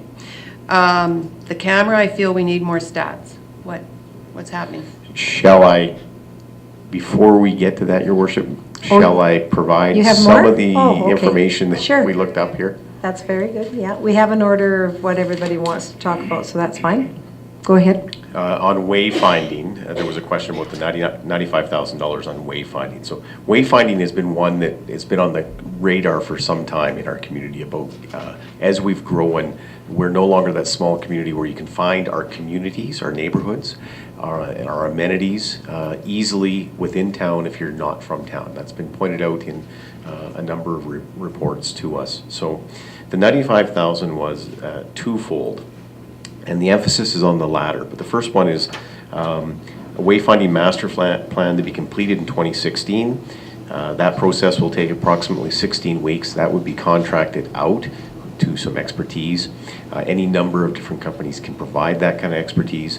However, as we know, as soon as we say the word, consultant, that comes with a price tag. So, we've allotted a portion, almost half of that, to go towards that. Whatever we don't expend, and we'll try to do that as inexpensively as we can, whatever we don't expend of that $95,000, anything above the 50, and if we can get it below 50, we'd certainly try that. But anything above that is actual implementation. So not only will we get another report, we'll actually get some signage up in the community about wayfinding, because that's more than creating just attractive signs. It's about how we get through our community and how people who aren't familiar with our community can wayfind themselves through the community. It's well-researched, it's well-engineered, and will anticipate both our branding and our directional needs, guides for visitors, key destinations, and align with our already existing networks. The fabrication, sign production, installation of of the signage requirements that come out of that report would be phased in as part of a master plan that would be presented to us out of that consultant. And doing as much as we can within the first year. Costing of signs is dependent upon the style of signage that is recommended through the master plan process. Maintenance and keeping signage current on an ongoing basis will become an operational cost moving forward. That is not part of 2016's budget, however. So that's the wayfinding answer. Mr. Chant, and then do you have more, Mr. Wagstaff? I do, but not on wayfinding. Okay, Mr. Chant. Oh, I was going to say through your worship, while you took a breath there, and I was going to talk a little bit about crosswalks, the solar-powered crosswalk signs. That was a comment that come up through council. In the budget it says 4 locations. That should have been corrected to 2. If you remember in the original budget we had $280,000 in there. We cut that in half to 140, so we could go 2 locations this year, with the expectation of coming back to council to discuss the exact locations. What we had identified the first time when we put the first 2 in were 6 key locations in town, being the ones we'd already done were 57th Avenue and Sherwood Crescent and 50th Avenue and Shannon Drive, which we'd already done. Looking forward to other areas that we had identified as danger zones, including 57th Ave and Vista Subdivision, where they got to cross the road to use the trail network system. Anybody that works there, they're coming from a road that's coming from a county speed to a town speed. Other areas were 65th Ave and Willow Lane, kids crossing there to go to Deer Meadows School. Another one was 54th Street and 53rd Ave, coming from basically the south, heading over to Olds Elementary. And another one, which is a very high traffic corner, is 60th Avenue and Winter Drive. Just people are coming out of that subdivision going to Deer Meadows or going to the Catholic school. So those were the areas we had identified back when we first put the first 2 sets in. We had identified 6 areas, all agreeing on the first 2. I have seen the one on 57th Avenue and Sherwood Crescent. That one does get activated early in the morning, but it only works if the kids actually push the button. That's right. So when we see kids cross and they don't activate, education on that side of it. So we'd bring that back. So the 140 was through out of MSI funding, so not really a tax draw, but we'd definitely come back for more deep discussion on the 2 locations this year, if council was so wished to leave it in there. I think we beat the advanced green one to death. So I think MLA Nathan Cooper had written a letter to the MLA to the minister to voice his concerns over that intersection. I'm just not too sure where we're at with that one either. So I'm still looking into the half-ton replacement. We have the evaluation sheet for the vehicle we're going to replace. So I could bring that up here on the screen if council wishes. And Well, we need all the information Mr. to Wagstaff make a decision. takes over for a bit. We will follow up with the MLA, but I do believe that he received this similar stock form letter response that we have received with regards to the advanced green. The question had been asked, how much an operating difference for those pots this year? We've increased from 19,000 to 21,000. I will put an asterisk next to that. There was a slight concern whether we would completely get it in with 21,000, but we're confident we can, as we have moving forward with a local supplier for the plant material. So that was actually at a cost savings. So that difference is just $2,000 in operating over year over year.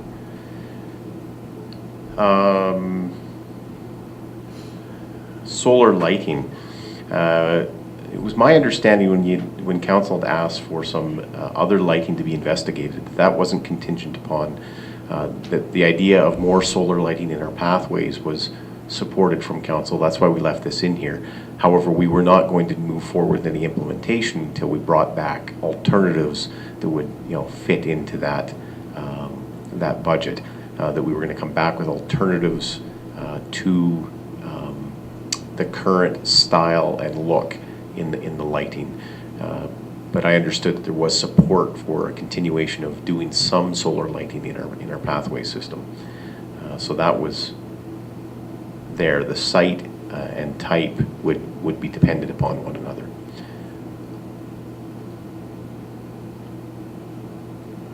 And the Centennial Park revitalization, I understand the comments were made about the at this point in time in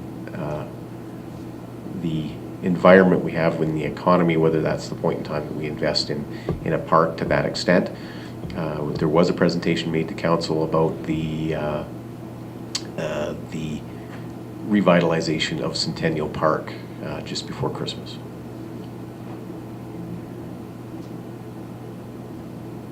Thank you for that information. Now we'll go back to the table and we'll start with Councillor Overwater, Councillor Harper, and Councillor Duryea. Through the mayor, I just put up on the screen the evaluation sheet for the half-ton replacement and where it points out. That's the evaluation we're using on our fleet maintenance to Mr. McInnes. We'd taken this through the leadership team here. I'm just trying to catch the bouncing ball of did this to where it might have went to council for consideration of the adoption of this. This one here popped up as January 25th, 2016, which is today, just because it opened up in a new format. Looking at some of the stuff was back in 2011, 2012. So I was trying to look in the leadership minutes for 2012 to where it might have went from there. So this was explaining basically. I'm not going to read it word for word, but we can send it to you to read. But just basically it outlined what that criteria, building that spreadsheet, consisted of.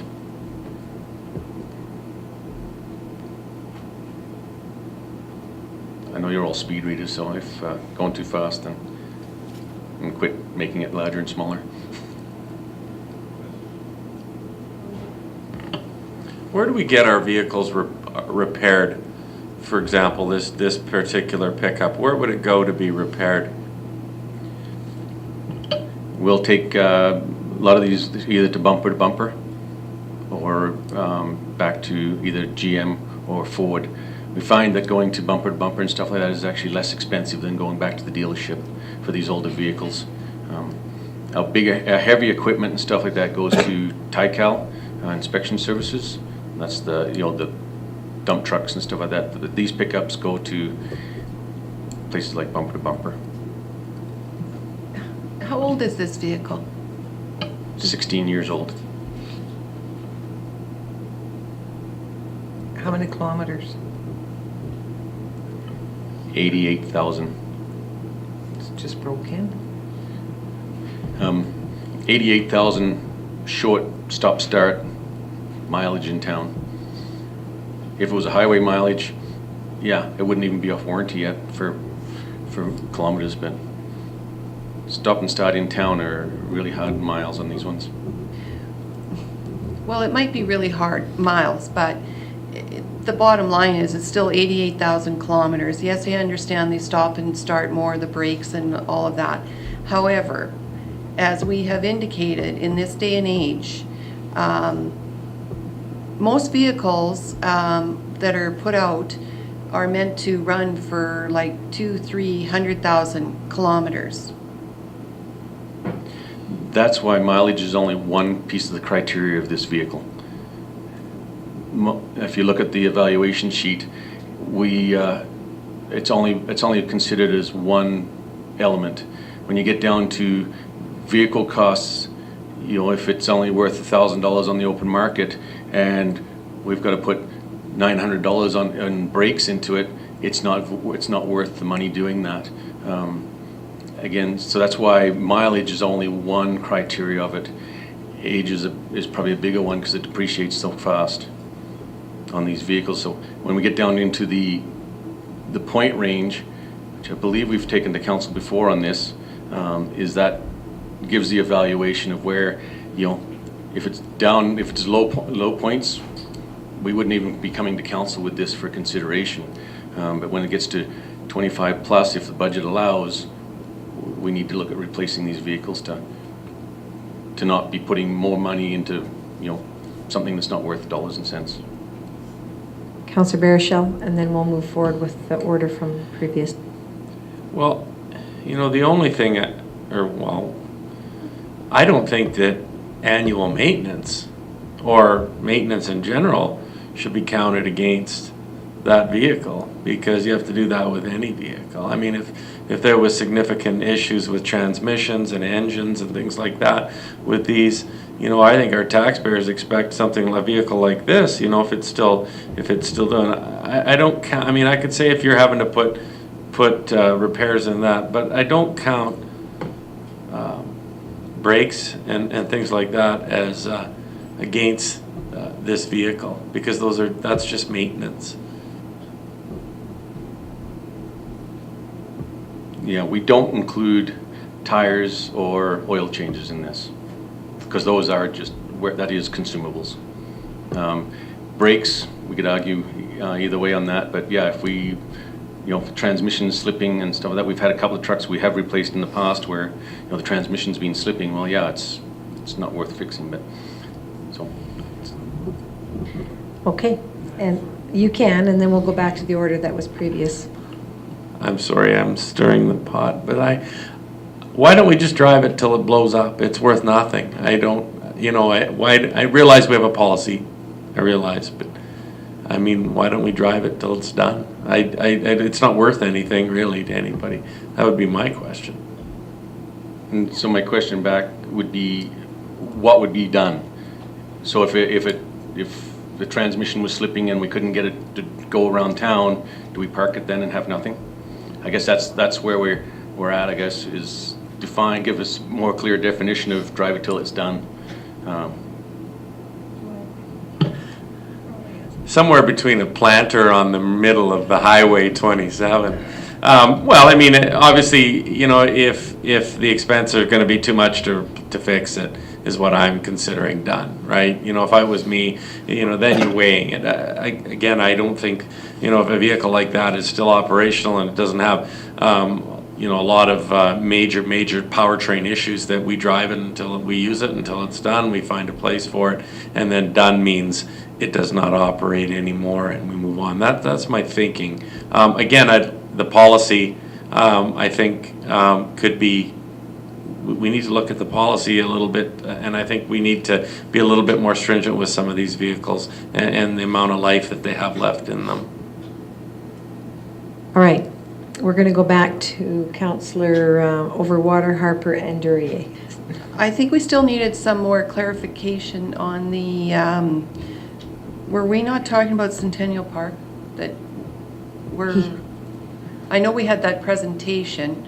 He did explain to us, Mr. Wagstaff, this is what I heard. I heard Mr. Wagstaff say that Centennial Park was possibly not for 240,000 would perhaps be something if we chose, because of the economic times, to do next year. Okay, all right. Is that, yeah, that's what I very heard. good. Okay, I Is that correct? I heard that in these economic times, it's not the type of expenditure that would go into, you know, refurbishing a park. That's, thank you for sharing that. That's what I heard as well. Good. Okay, so I guess on this whole capital budget, I don't support the in-camera. I don't think we have the statistics to prove that. I think the half-ton truck replacement, I feel that we can still operate that truck. I don't think it's costing us that much in yearly repairs. The 90,000 for advanced green turning, I believe, again, we have to strongly advocate to the government in as many ways as possible. I don't care, write a letter every week until they get tired of us and actually do something with it.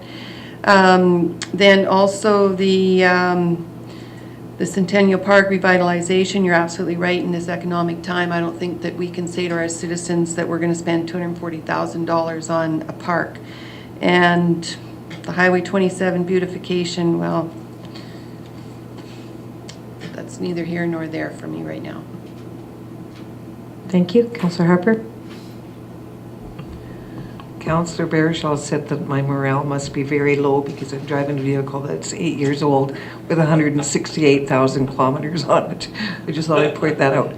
Actually, my morale is very good because my car usually is very clean and it drives perfectly fine with 168,000 kilometers on it. So I'm not in favor of a truck that only has 86,000 clicks on it to replace it this year. I just can't see the point. In reference to the advanced green turning, I agree with Councillor Overwater that we write a letter every week to the Premier as well as the Minister. Every week. Yes. We will take turns writing a letter. We as council and as mayor.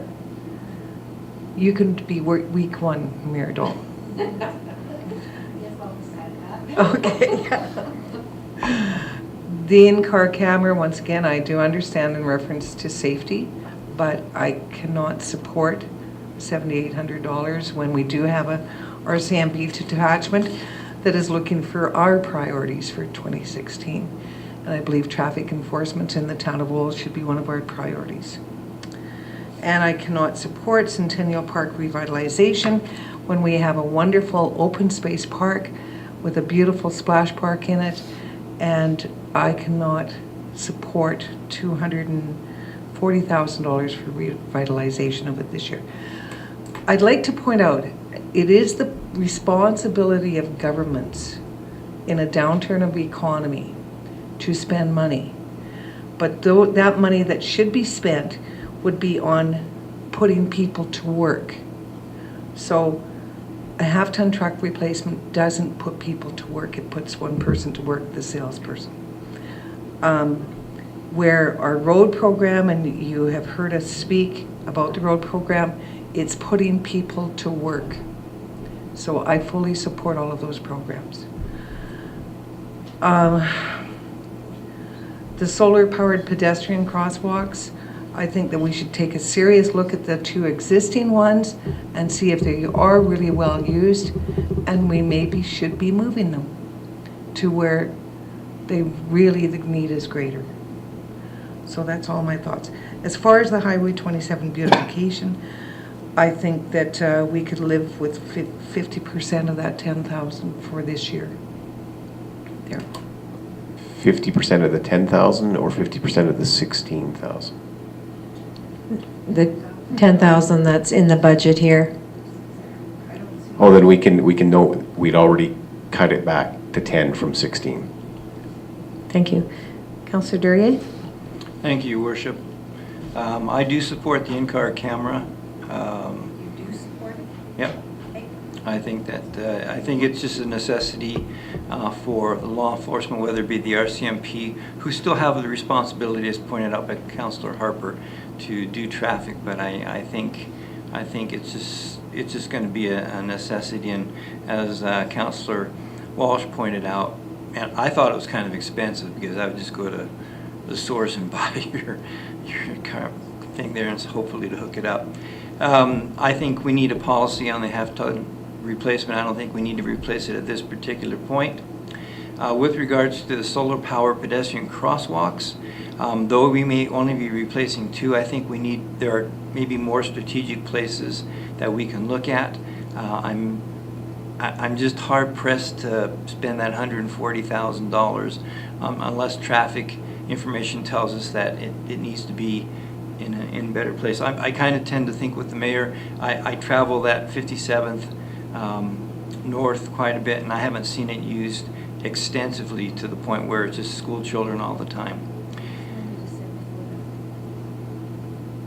The half-ton truck? All right.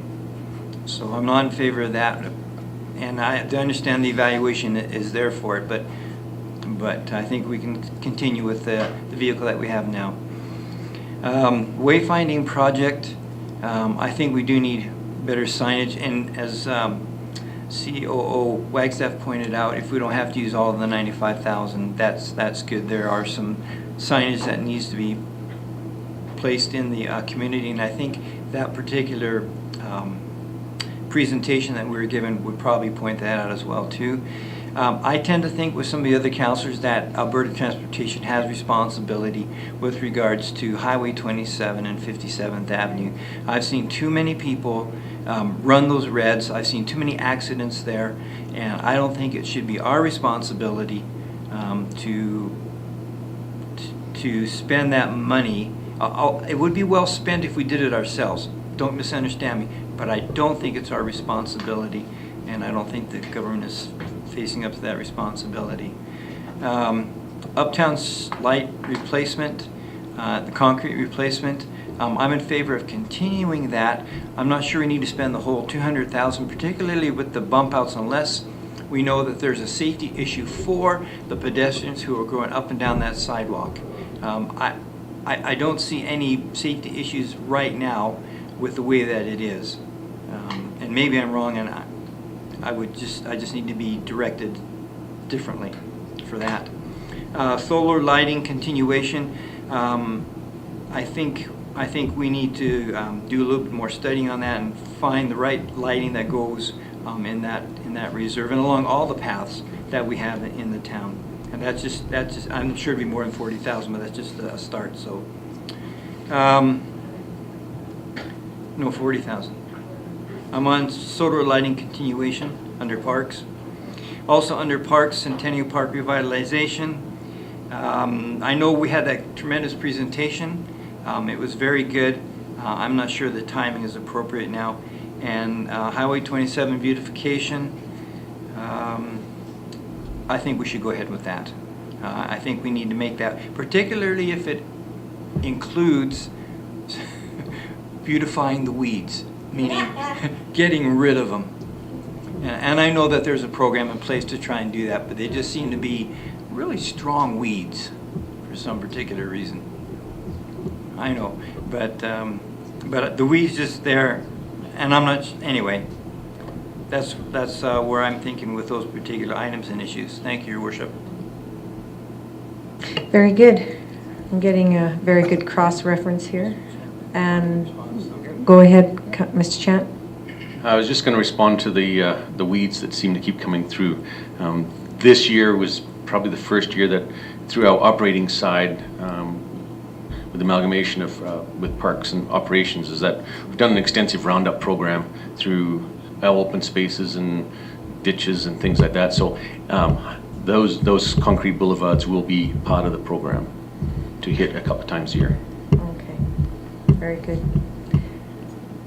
Did you have your hand up? Oh. Councillor Bennett, nothing? Okay.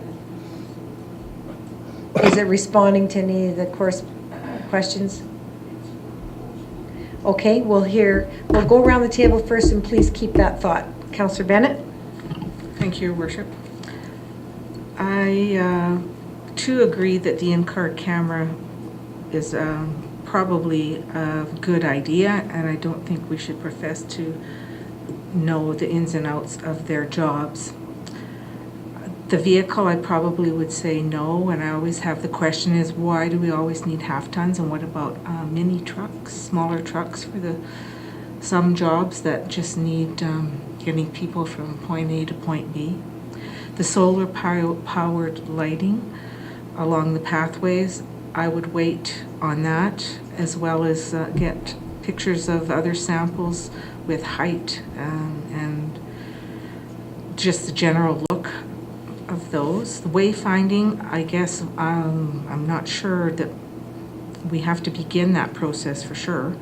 The 2 solar-powered pedestrian lights, same thing. I'm always concerned that we haven't done our stats and haven't done our measurements as far as counting how many kids are crossing and at what times, and if there are adults involved, what demographic is actually using any of them.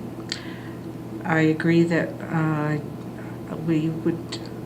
it would serve us better to go through Alberta Transportation for the advanced green arrow. And I have a question about the water meter that was put in by the Meadows underground under the road. Is it up and running, and have we got any stats on that? Where they put the water meter in the road down below? Okay, the water meter that was put into the Meadows.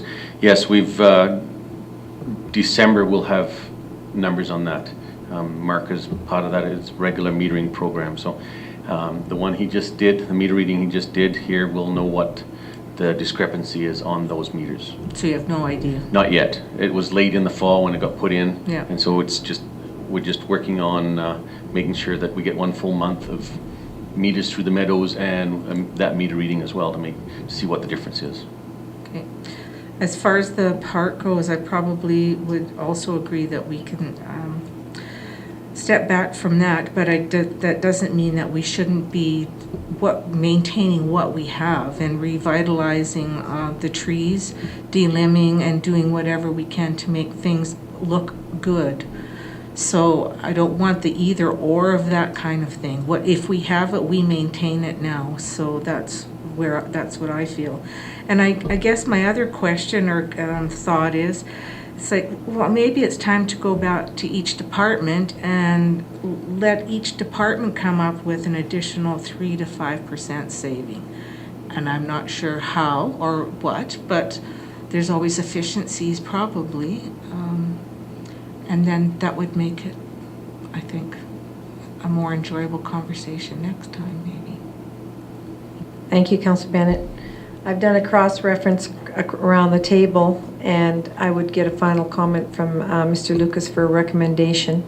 I believe with these, that's a good comment at the end that you made. I believe with what we've given administration to do for this year, though, they've probably cut as much as they could possibly cut to come back with anything more, but Mr.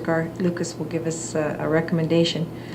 And then if you want to go ahead, and then I'll run through what Council just said. Okay, actually, I was going to run through what Council just said, but, okay. Let me do it and you tell me if I'm wrong, or if you hear indifferent. So what I have written down across the board here is the truck, the 30,000 for the truck, the solar lights, 40,000. The only one was Councillor Overwater.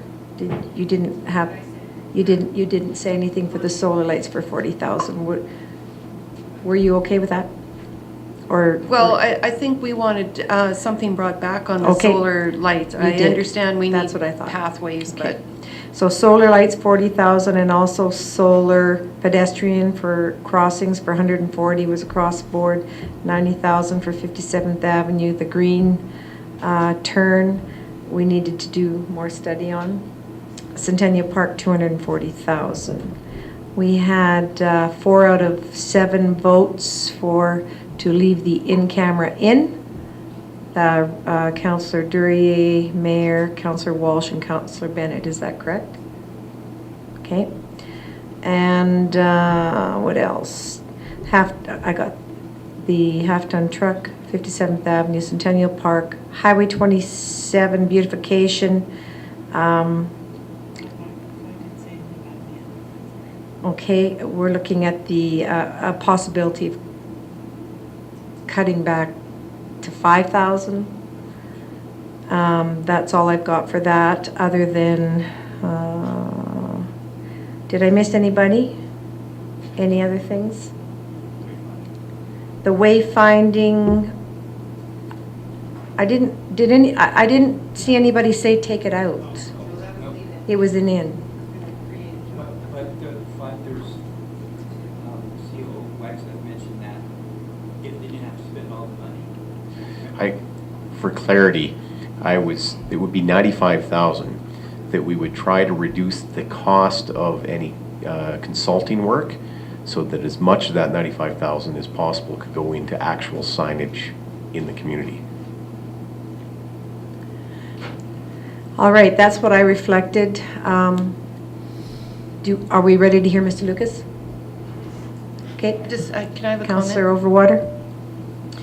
Possibly, I hope that if this camera, this in-car camera is going to be utilized, I would really like to see some statistics now before we get it. And I would really hope that those statistics are going way up if we're going to spend that kind of money for $7,800 for him to have a camera. And possibly the tickets that he writes would pay for it.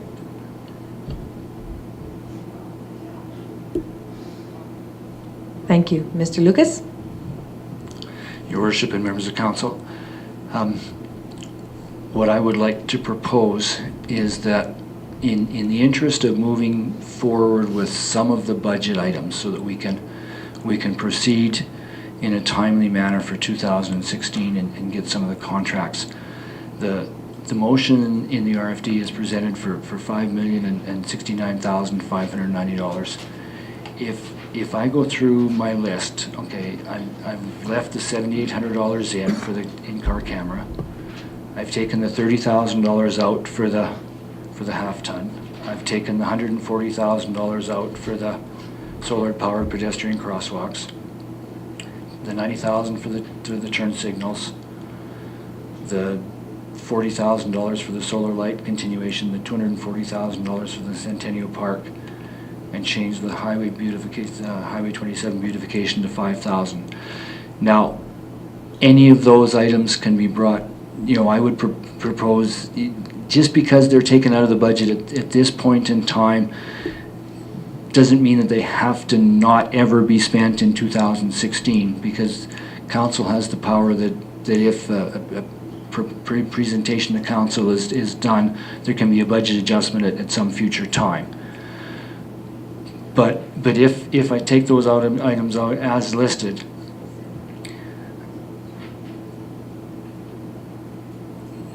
what else would you like me to take? Just leave it? Okay. Yeah. And so that leaves a capital budget as amended of $4,524,590 and $4,524,590. And to run through again, what I've taken out is the $30,000 for the half-ton truck, the $140,000 for the crosswalk lights, the $90,000 for the advanced turn signals, the $40,000 for the solar lighting, the $240,000 for the Centennial Park, and change reduce it the planters to $5,000. And the truck is out for now. Yeah, I'm taking the truck out. And that leaves $4,524,590. And so if council is willing, I would request that the capital budget be presented as amended, and then I would get something out to you in the next few days. I agree that you do have to move forward with your, as many of us work on other boards, committees, and commissions, we know how important it is to get those contracts out. I would ask council at this time if you'd be willing to move forward with that amendment amount. All right, and a motion on the floor, please. Who would like to make that motion? Councilor, did you write the numbers down? Councilor Baerschel? No, but I know somebody who did. I move that the 2016 capital budget as amended to the amount of $4,524,590 be approved as presented. Thank you, Councilor Baerschel. Any further questions at this moment? Time? I'll call for the vote. Those in favor? That's carried. I think we better take a recess for 10 minutes. The media might have some questions. When we get back, just so that you know, gentlemen, we will be just reviewing some terms of reference with map and reports, and of course you're still welcome to stay. It is getting late. no, that reports it. At the Municipal Area Partnership meeting that was held on January 11th, as you can see in front of you, there was quite a lengthy discussion for a couple of hours of information sharing. This is just a highlight of what we came up with for the purpose and the goals. We're all taking this back to all our councils to ask you to please agree or disagree or add or delete what you see or hear or feel you would like, and then we'll take this back to the table once again and try and rewrite the terms of reference for the upcoming 2016 year and further years, which would always be able to be amended. So let's just start with the purpose of MAP, and we'll just kind of go through here. If you see something you'd like to add, delete, and or are you okay with? As well as administration, I would ask too, if you have anything, please feel free to let us know, because we're all working together on this. So that's what the other municipalities are doing as well.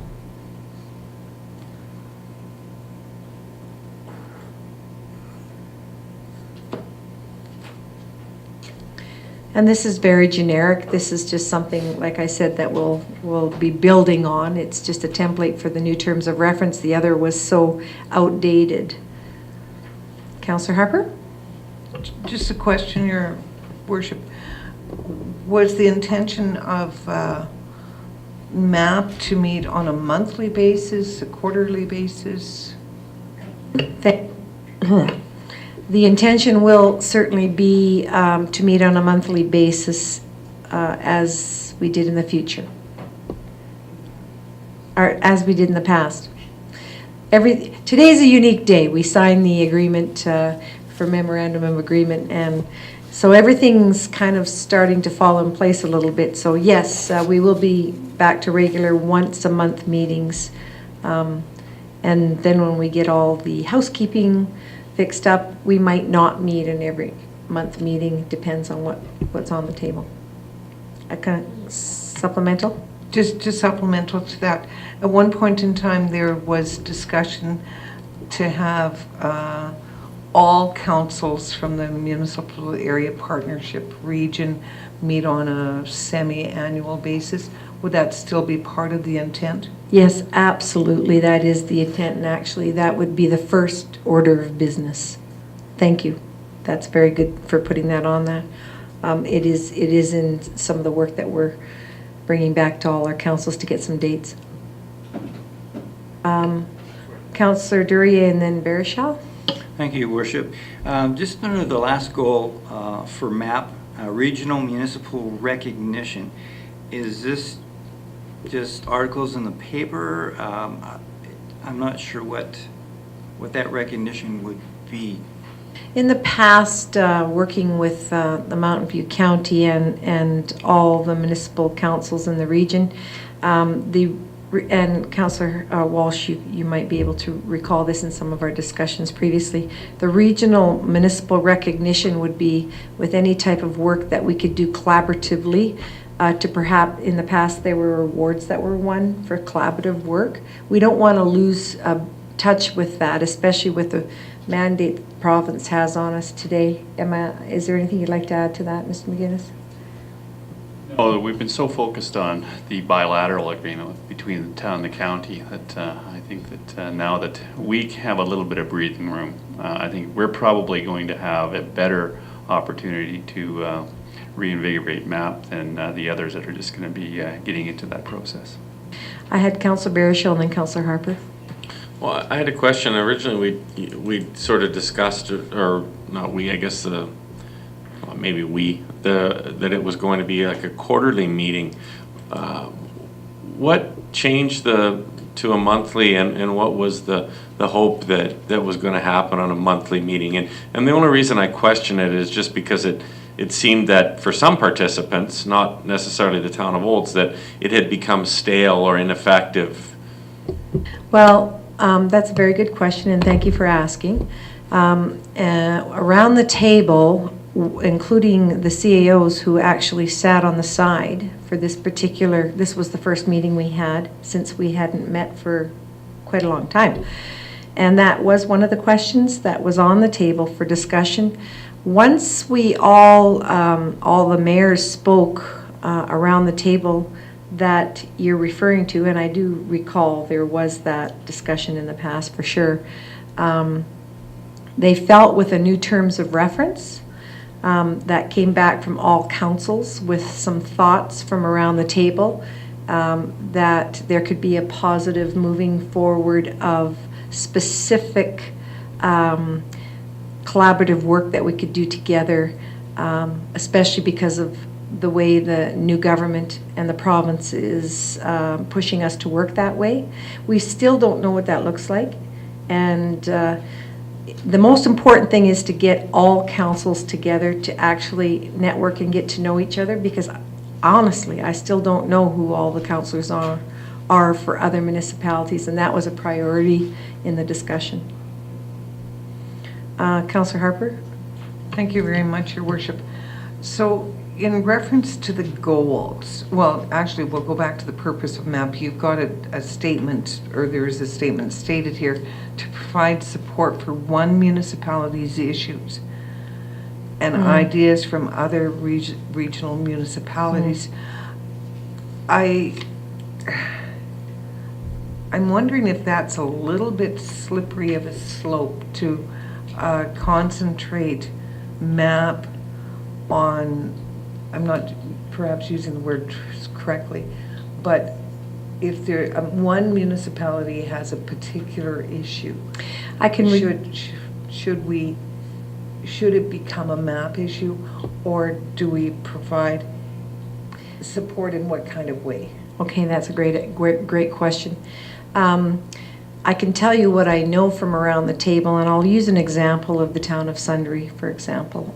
When we were throwing stuff on the board, the highway 2027 that takes us right through to Sundre, and perhaps they need support for some work on their highway, or something that's going to help the flow of tourism through, right from the QE to Sundre. If they need some support, I'm talking probably letter writing to the Premier or to the ministers.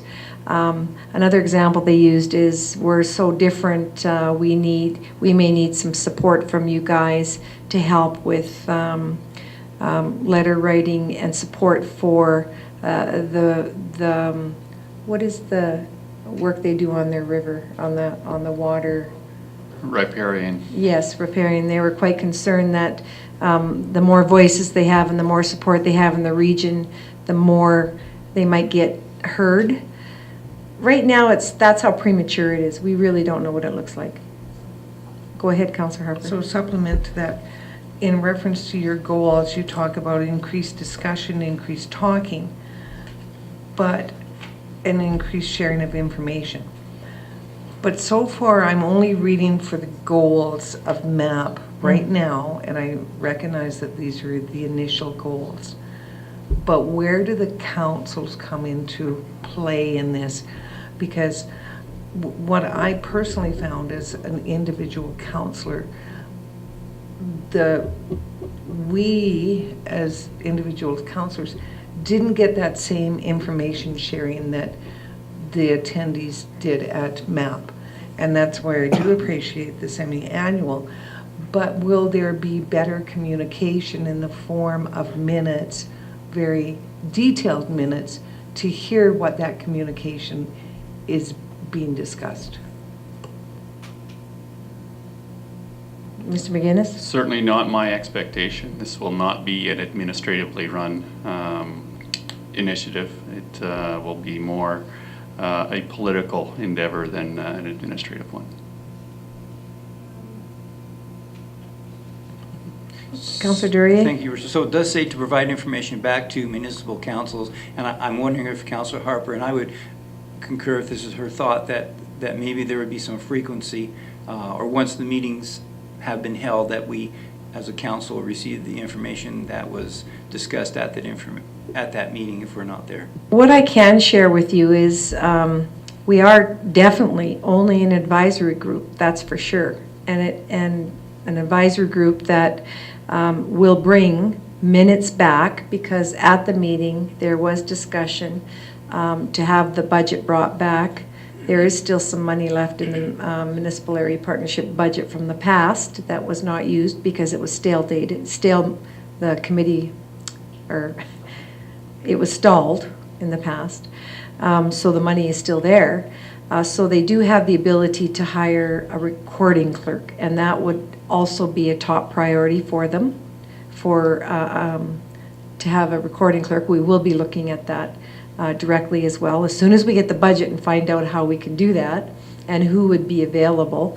And yes, there would be minutes from the advisory group of MAP that will be recorded and brought back as a standing item on our council agenda.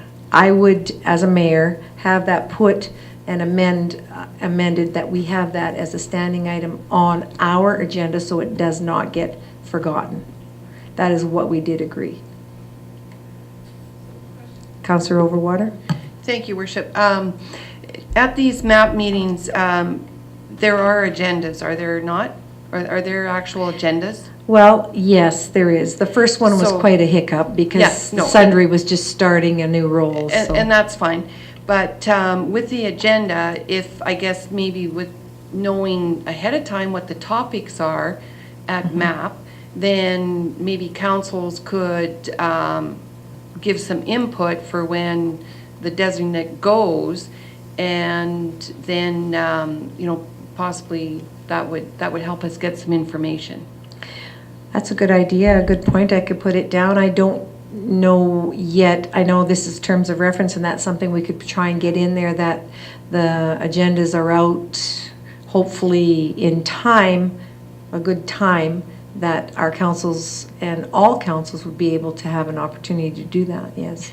And a supplemental, and I guess depending on what's on the agenda, something might be very interesting that anybody could go, because they are open meetings, correct? They are open Yeah. meetings, yes. So if we knew when the meetings were, and if we wanted to attend on our own or whatever, then we could attend. Absolutely, and Yeah. there'll be a set date, Okay. once a month on the same, I think it's going to be like the 3rd. That would all be released as soon as these terms of reference are done, for sure. We're trying to get all councillors, all the elected officials involved as much as we can, like you said, by putting it on as a standing item on our council agendas and making it more an awareness. Mr. McGinnis was on vacation when we did discuss that.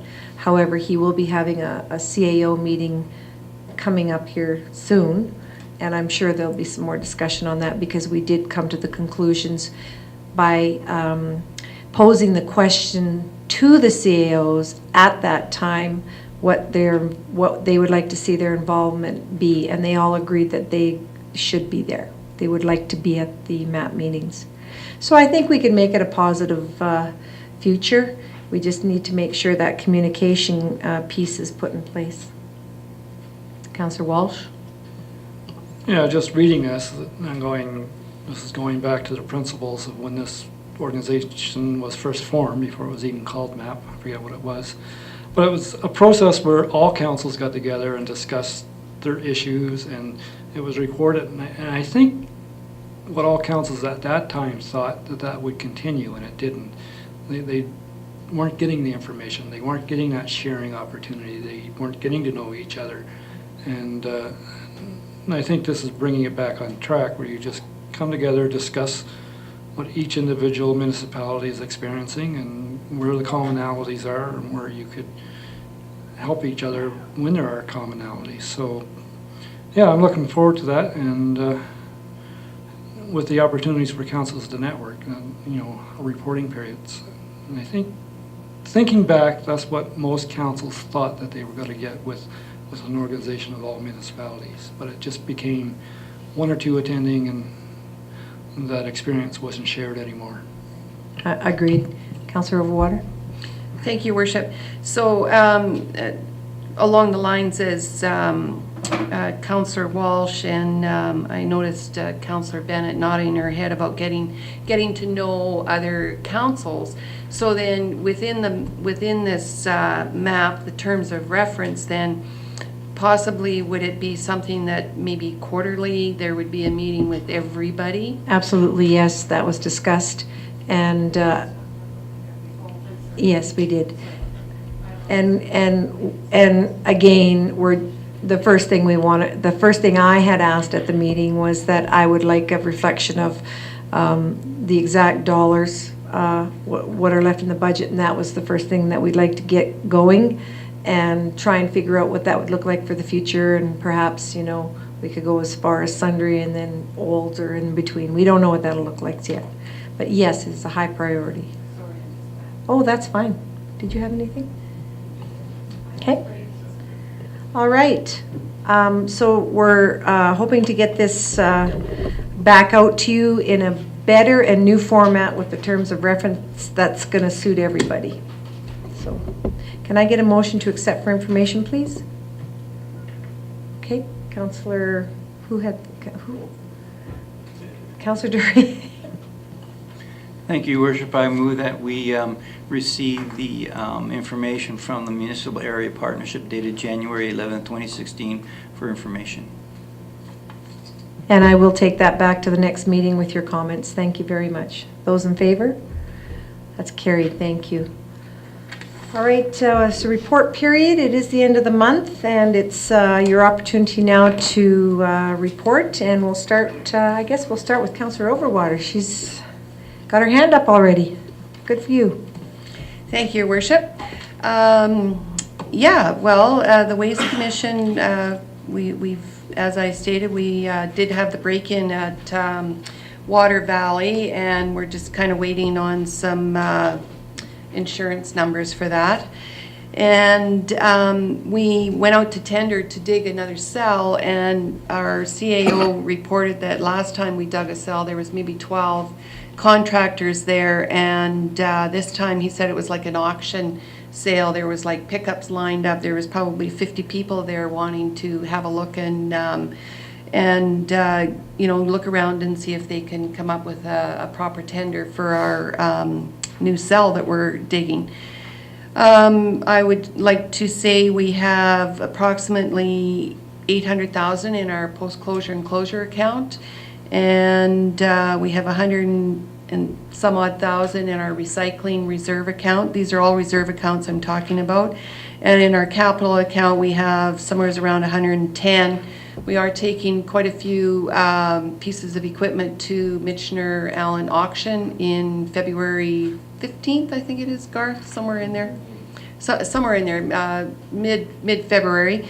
So we will be selling that equipment, and Michener Allen thought we'd probably get a pretty good price. It seemed like our equipment was in pretty good shape. That was unbeknownst to us. However, that was that. Let's see here.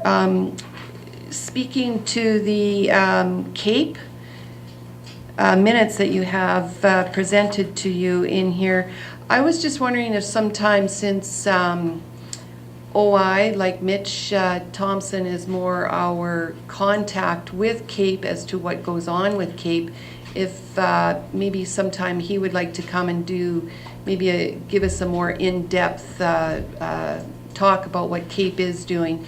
Kimberly at the office there in Red Deer, she sends me quite a few emails, and it's talking about you know, tourism of your place, what makes your place unique. They're sort of getting big questionnaires all together regarding this, and I think Mitch, I think possibly we should have Mr. Thompson come and do a bit more of a in-depth report on that, because I don't report to it, he does. So I think that would be a good idea to have him come and speak on that.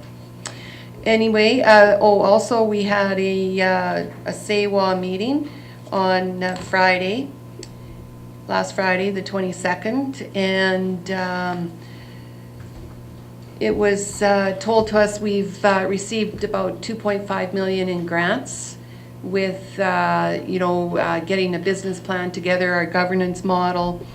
We're getting closer and closer to deciding on sites as to where the site would be. We have several communities wanting to have the facility in their community, and we've done some dumpster diving to determine what kind of waste we have, because that will determine on what kind of facility we actually build. But there's growing more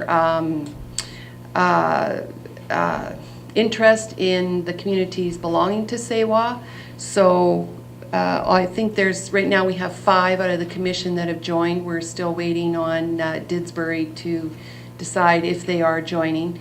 I think Didsbury sort of would like to have something more in their own backyard, but there's just no possible way that we would have the tonnage or being able to put all the governance model together, and P3 Canada wouldn't even look at us if we wanted to do something like that, just individually. So anyways, we're on track with Sewa. Yes. Supplemental, as I attended that meeting as well, just for information for council, I just want to thank the Mountain View Regional Waste Management Commission. They hosted the meeting with a lunch and had their board there, so thank you for coming. And it's 40 cents per capita that it cost. I know Olds definitely paid theirs, and in May 2016 at the AGM we will then be able to have a vote. Right now we are just sitting at the table, unable to vote, but attending meetings, so that's good. I know that at the AGM in 2016 they'll be looking for 5 directors and 2 executives. They'll have it'll be open on the floor. So I can wait. I do have quite a bit of stuff that I wrote down here that I was going to say, but you did capture most of that too, so I'm sorry to interrupt. I just wanted to add that. Okay, Councillor Walsh. Yeah, I attended several meetings this month already. First one was the Olds Institute Technology Committee meeting on January 14th. Planning is part of that meeting. Greenfield, which is Olds Institute, the Tech Committee is responsible for. And the cost of Greenfield development is getting more and more expensive. And the budgets were never accounted for at Olds Fiber because it's not part of their job. So Old Technology Committee has to take that on. Olds Institute has provided funding for community access points. We have 15 access points uptown now and about 46 altogether going out Highway 27. So Olds is becoming a hotspot. So if you need Wi-Fi access downtown, you can pretty well park anywhere and get that from, especially around Centennial Park and down Main Street. No, there are spots going west. Depending on which businesses have ONET, they'll set up community Wi-Fi hotspots. I do have a question. I have had several, and I don't know if Mr. Wagstaff has, because he goes to the same workout sessions that I go to, but I have several people, even on off days that I go to the CLC, ask, why in the world do we not have ONET there, and why are they using Shaw, and now they're in a standstill with not being able to get Shaw. So as a partner, why does not the CLC have ONET to start with? Well, I guess you need to talk to the governance of CLC, because Olds College and the residents are all ONET. Except for the CLC. ONET is Olds High School. The gym is not, the CLC is not, it was Shaw, and they really are struggling, and apparently there's nothing. Well, all I can say is that the people, the users that pay to go to the gym don't get their TV. No. You get public there, because I'm on the internet all the time there. At the gym? Yeah. ONET? Yeah. What do you mean? What do you mean? That's an interesting question, because when we see the maps, Olds College is the biggest user of ONET, and that's all over campus, so. You mean you take your iPad to the gym and use that? No, my phone. If I have emails and stuff, I can get right on. I'm talking about access to being able to use the physical equipment. And I was at the Trans-Canada Theatre on Saturday night, and I was on ONET in the Trans-Canada Theatre. no, I guess I'm not explaining myself well enough then. You know, I'm talking about the equipment, About televisions for the equipment. Yes. right? Yeah, Yes. they probably don't want to provide, Why does ONET not provide television to the CLC? Sure they would if Okay, that was a requirement. I think there was I'm not sure. a contract with Shaw up there, because Shaw was previously there providing that service. When you jumped on a bike, you were in the bike, you could watch, a TV, and I think they're negotiating that would be a good question for our Debbie to ask the CLC board when she goes to her next meeting. I can put something together for you. Thank you. Yeah, where was I?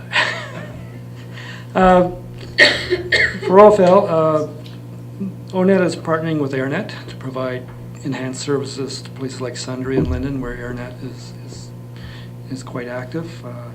Last year they had 641 new connections for 2015, and this year they're aiming for about 350 new connections. Aiming for about 30% increase on the residential side and 15% on the business side.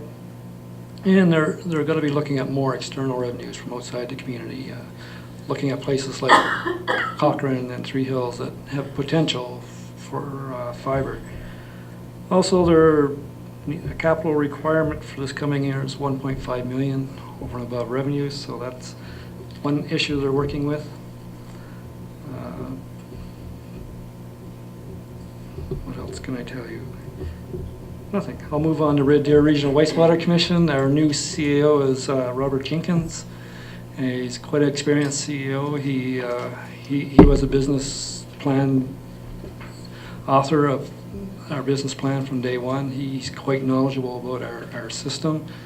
Quite a detailed person, so we're really looking forward to him. Many years, I think his last CEO position was Lacombe, so it's good experience. Every board member had him as our number one choice, so there was no discussion about who got the job. I also attended the Red Deer River Municipal Users Group. It was a fairly good meeting. We had about 3 organizations there to present, one being Red Deer Municipal Users Group.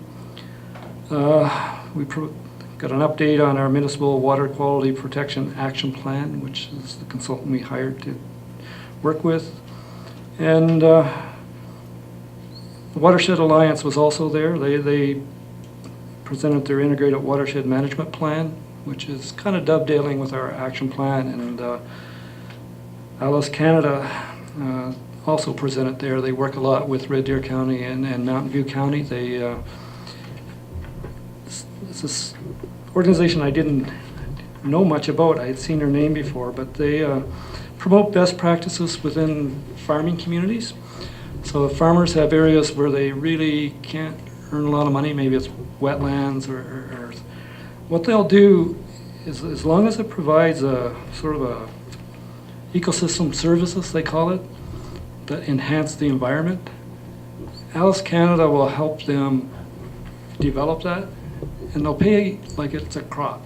So they'll pay an annual fee, whether it's $30, $40 an acre. It takes land out of production that may be bird habitat, that may be watershed habitat, so it's quite interesting that Mountain View County and Red Deer County are leaders in this part of the province for that. And it helps farmers to take marginal land and actually increase the value of it by creating these ecosystem services for our region. So that was quite interesting. Some of the studies coming back, Red Deer River, 99.4% of it is from runoff. Only 0.6% of it's from glaciers. So water quality, what's coming across the land is very important. So one of the suggestions in the plan is that all councils have on their agenda a water quality issue. Speak to it every council meeting. And we talk about floods a lot, but the prediction is we're probably more faced with droughts in the future than a lot of floods. So that plan is coming forward. There was a rough draft there. It was quite good, quite detailed, and I'll try and get a copy for council. I looked on the website today, and it was supposed to be up there, but it wasn't. But it's a very interesting study, and I think implementing it's in 3 layers. It's the intro. If municipalities aren't into it, there's an intro level where you can just, it's mostly educational, learning about what water quality is and best business practices for municipalities. Then they call it a dip level, which is where you dip your toes in and get your feet wet and do a little bit of planning. And there's ones where you just dive in and start working on your water quality management plan. So I'll bring that forward when it's completed. And that's it. Councillor Harp? Thank you very much, Your Worship. I was actually a quiet month for me. There was no MPC meeting, and I had only the Chamber of Commerce meeting last week. I just thought I'd report to you that they have their monthly luncheon meeting for February, where they will have a guest speaker about the new STEP program from Canada, Alberta JobWorks. So you can respond. I believe, Mayor Dahl, you got that invitation as well. I did, and for I just February the 11th. Right. I didn't put it in my calendar because I understand that Mr. McGuinness is having the presenter here with his staff. I was told. Oh, okay. The presenter This from the STEP from the program STEP is program? coming to do the presentation or a presentation here directly with your staff. So. Yeah. Anyways, the luncheon do meeting you will know? feature the STEP program person. Do you know when, Marcy? I think there's maybe 2 things that are being spoken of. There's a Justin Flundra, I believe, that was just here and spoke to Larry and Mitch. And he's also presenting at the Chamber of Commerce luncheon the same day, and I don't know if that's the same program.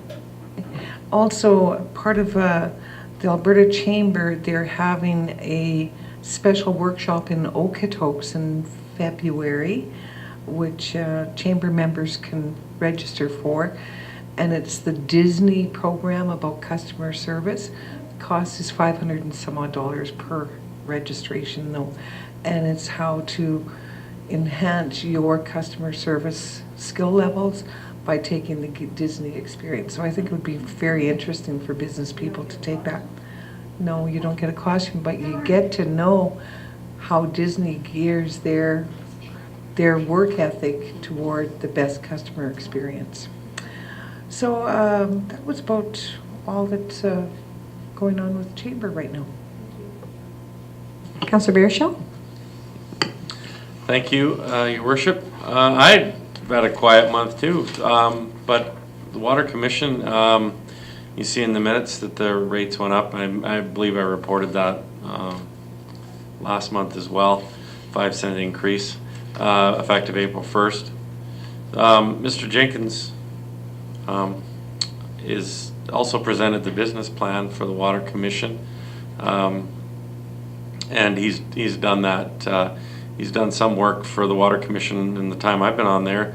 The main thing is just the early stages of planning for projected water usage for and then looking at trying to find out, trying to broker an agreement with Rocky View County as to if they do want to get online and what that would mean as far as the expansion of the pipeline going south. And so just in the early stages, Rocky View has been, fairly non-committal to say the least, but I think they just don't want to spend the money at this point, but the Water Commission won't be doing anything unless they get that commitment in writing. So that's good. And I'm going to, I believe right now in the next week or so, they're going to be putting some pressure on them because they want to start planning. That's the next stage of the project will be years down the road, but needs to be started planning now. Other than that, the Municipal Planning Commission didn't meet, and I have a meeting tomorrow with the Police Advisory Committee. So that's about it. I did note in your minutes that you've extended Mr. John Van Doesburg's contract for 2 more years. Mm-hmm. Was he going to retire, or was that just an annual? Hasn't said anything. Okay. He we talked about we've talked about. I did bring the issue up of a succession planning and the fact that he's a very integral part to what happens there, and that we need to. And there is discussions going around that, but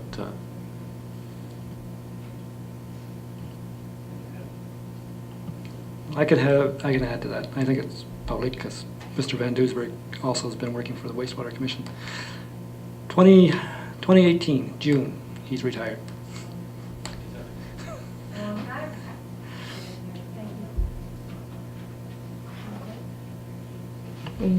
You all done? Yes. Okay, Councillor Duryea?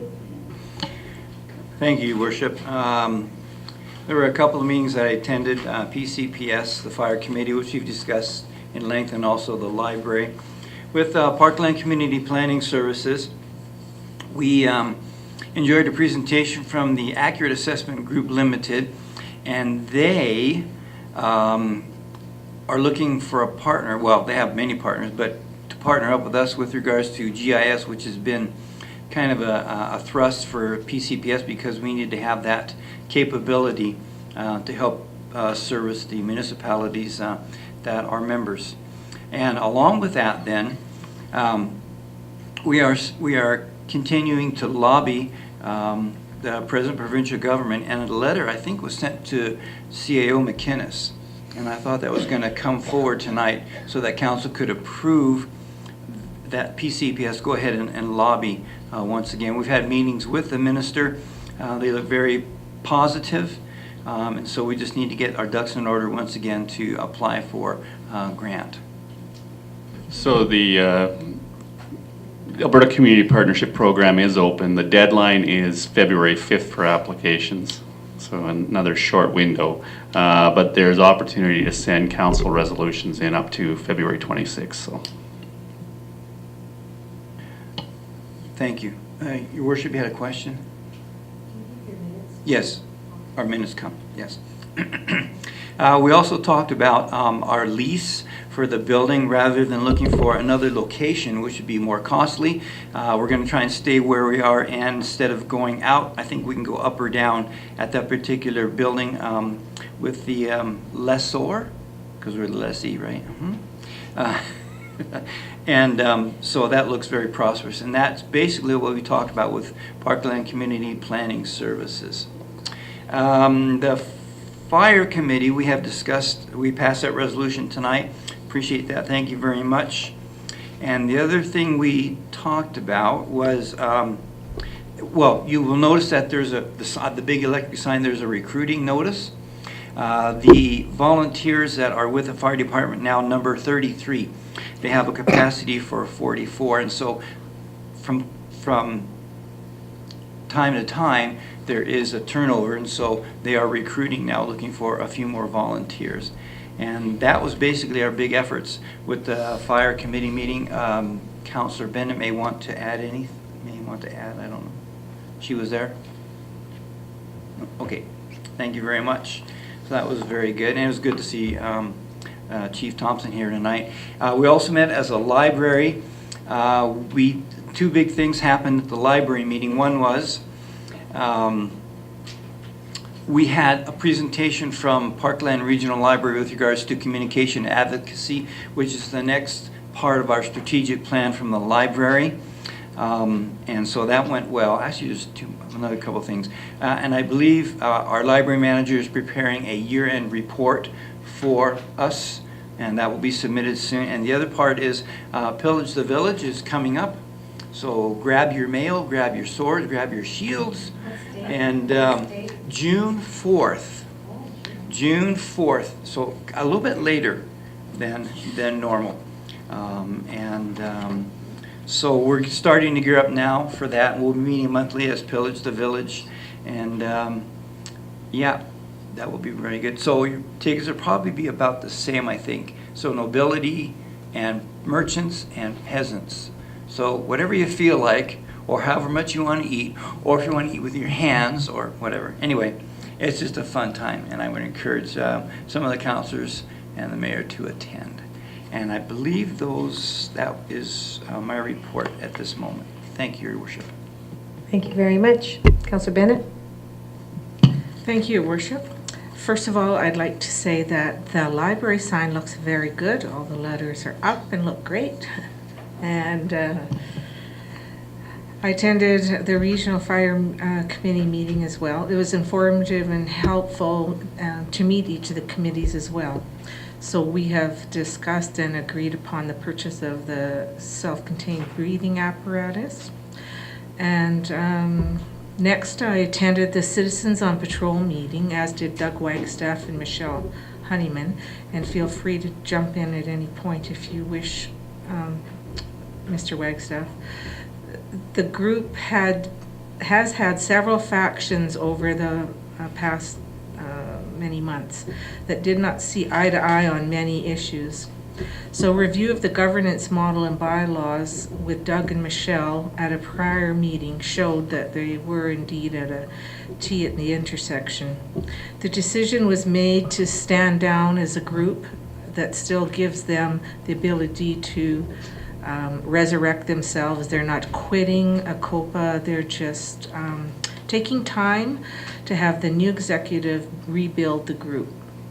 Bylaws allow Doug and Michelle, along with 2 other members, to form the executive.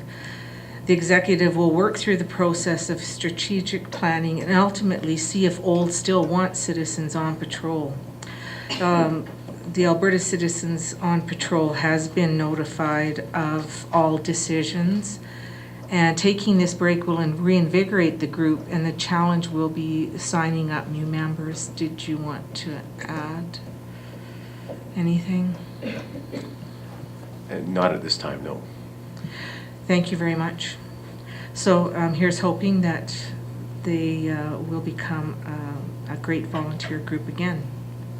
I attended the Community Learning Campus Governance meeting and did a year in review for 2014-15 and a business plan look for 2016. 2015 was characterized by growth with the expansion of the Ralph Klein Center complete. New opportunities in programming and physical literacy are underway. Dual credit programming exceeded the targeted number of seats in each semester, as well as expanded opportunities in regional pre-employment with regards to welding, hospitality and tourism, and several online courses in agriculture and in business. Group fitness programming saw an increase of 15% in enrollment due to diversified opportunities, and that accounted for seniors and prenatal classes. There was just a nice selection for people to choose from. Stats for July to December 15, 2015 were 309 enrollments.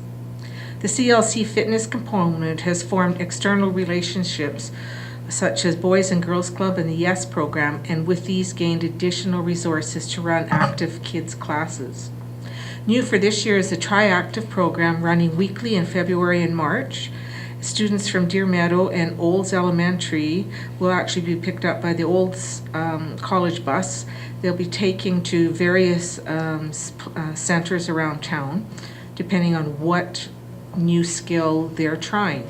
So it's to learn fundamental movement while taking part in traditional and non-traditional sports that are accessible, affordable, and offered in a fun and safe environment.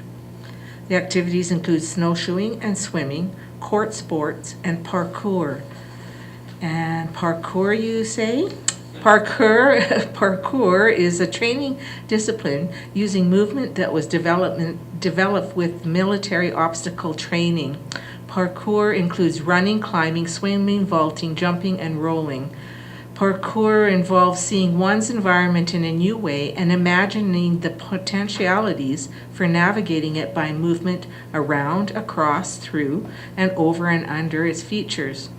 Parkour was developed in France in the late 1980s and became widely popular in the 90s and 2000s, and that's widely through advertisement, documentaries, and films. You can see that the kids are running. It's like boot camp, basically.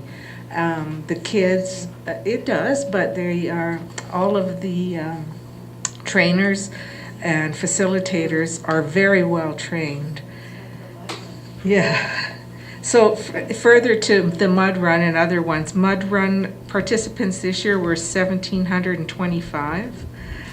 They had 125 volunteers. The adult women's Learn to Play Hockey, we have 70 participants enrolled, which is phenomenal as well. And what was my other one?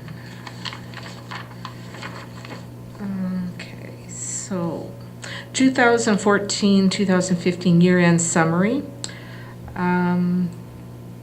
We had a healthy surplus, which will be added to CLC's capital reserves. So the totals complete with the revenues and expenses. First revenue, CLC facilities, then CLC operations, learning and admin, and then CLC fitness, health and wellness. The revenues were $2,248,532. The expenses ran at $1,691,758 with a healthy surplus of $556,774. So just to note that there were savings of utility costs for the CLC facilities.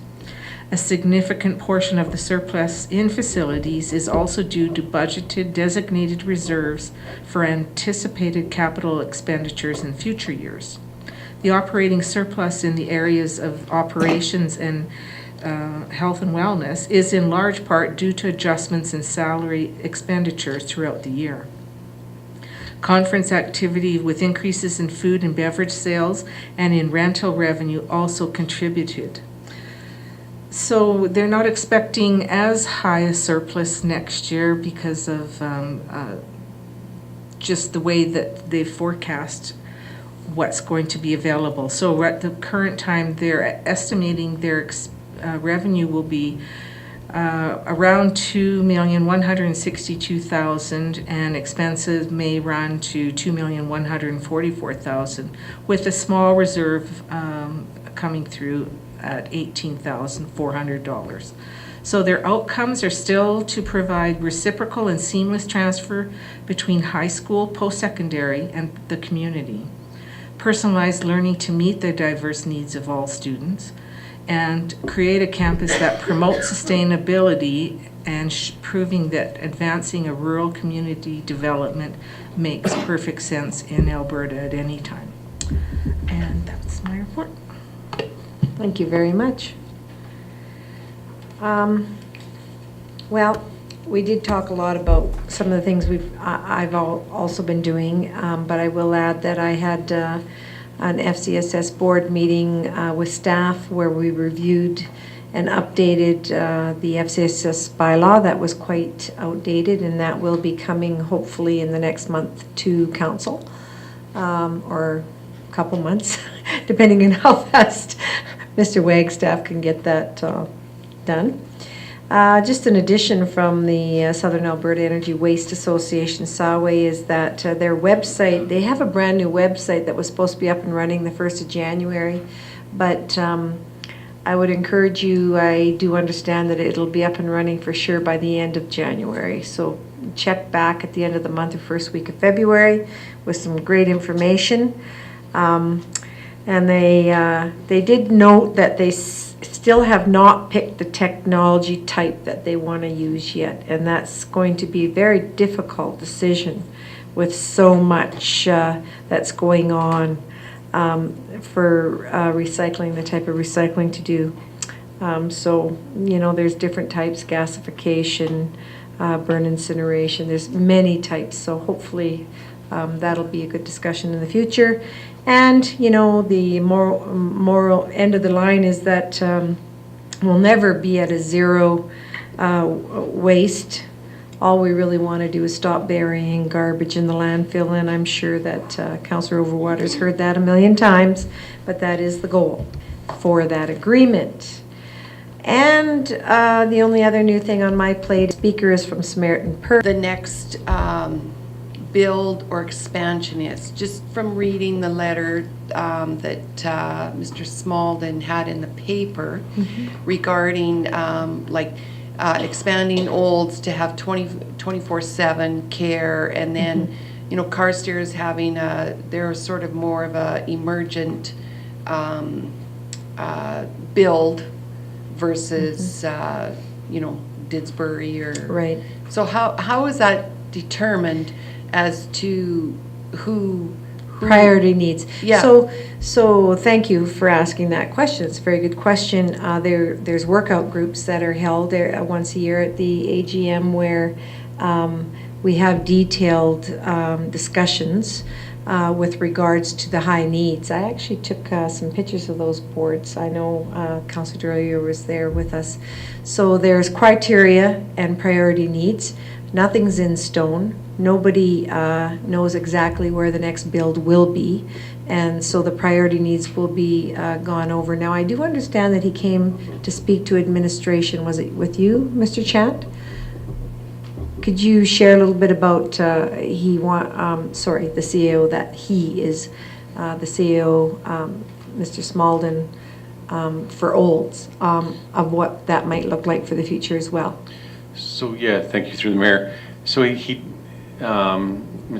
himself and some of the other people, part of that, Wayne Mullaney and stuff, they came to us through the planning side just to sort of see what roadblocks or barriers may be incurred for adding on to the building.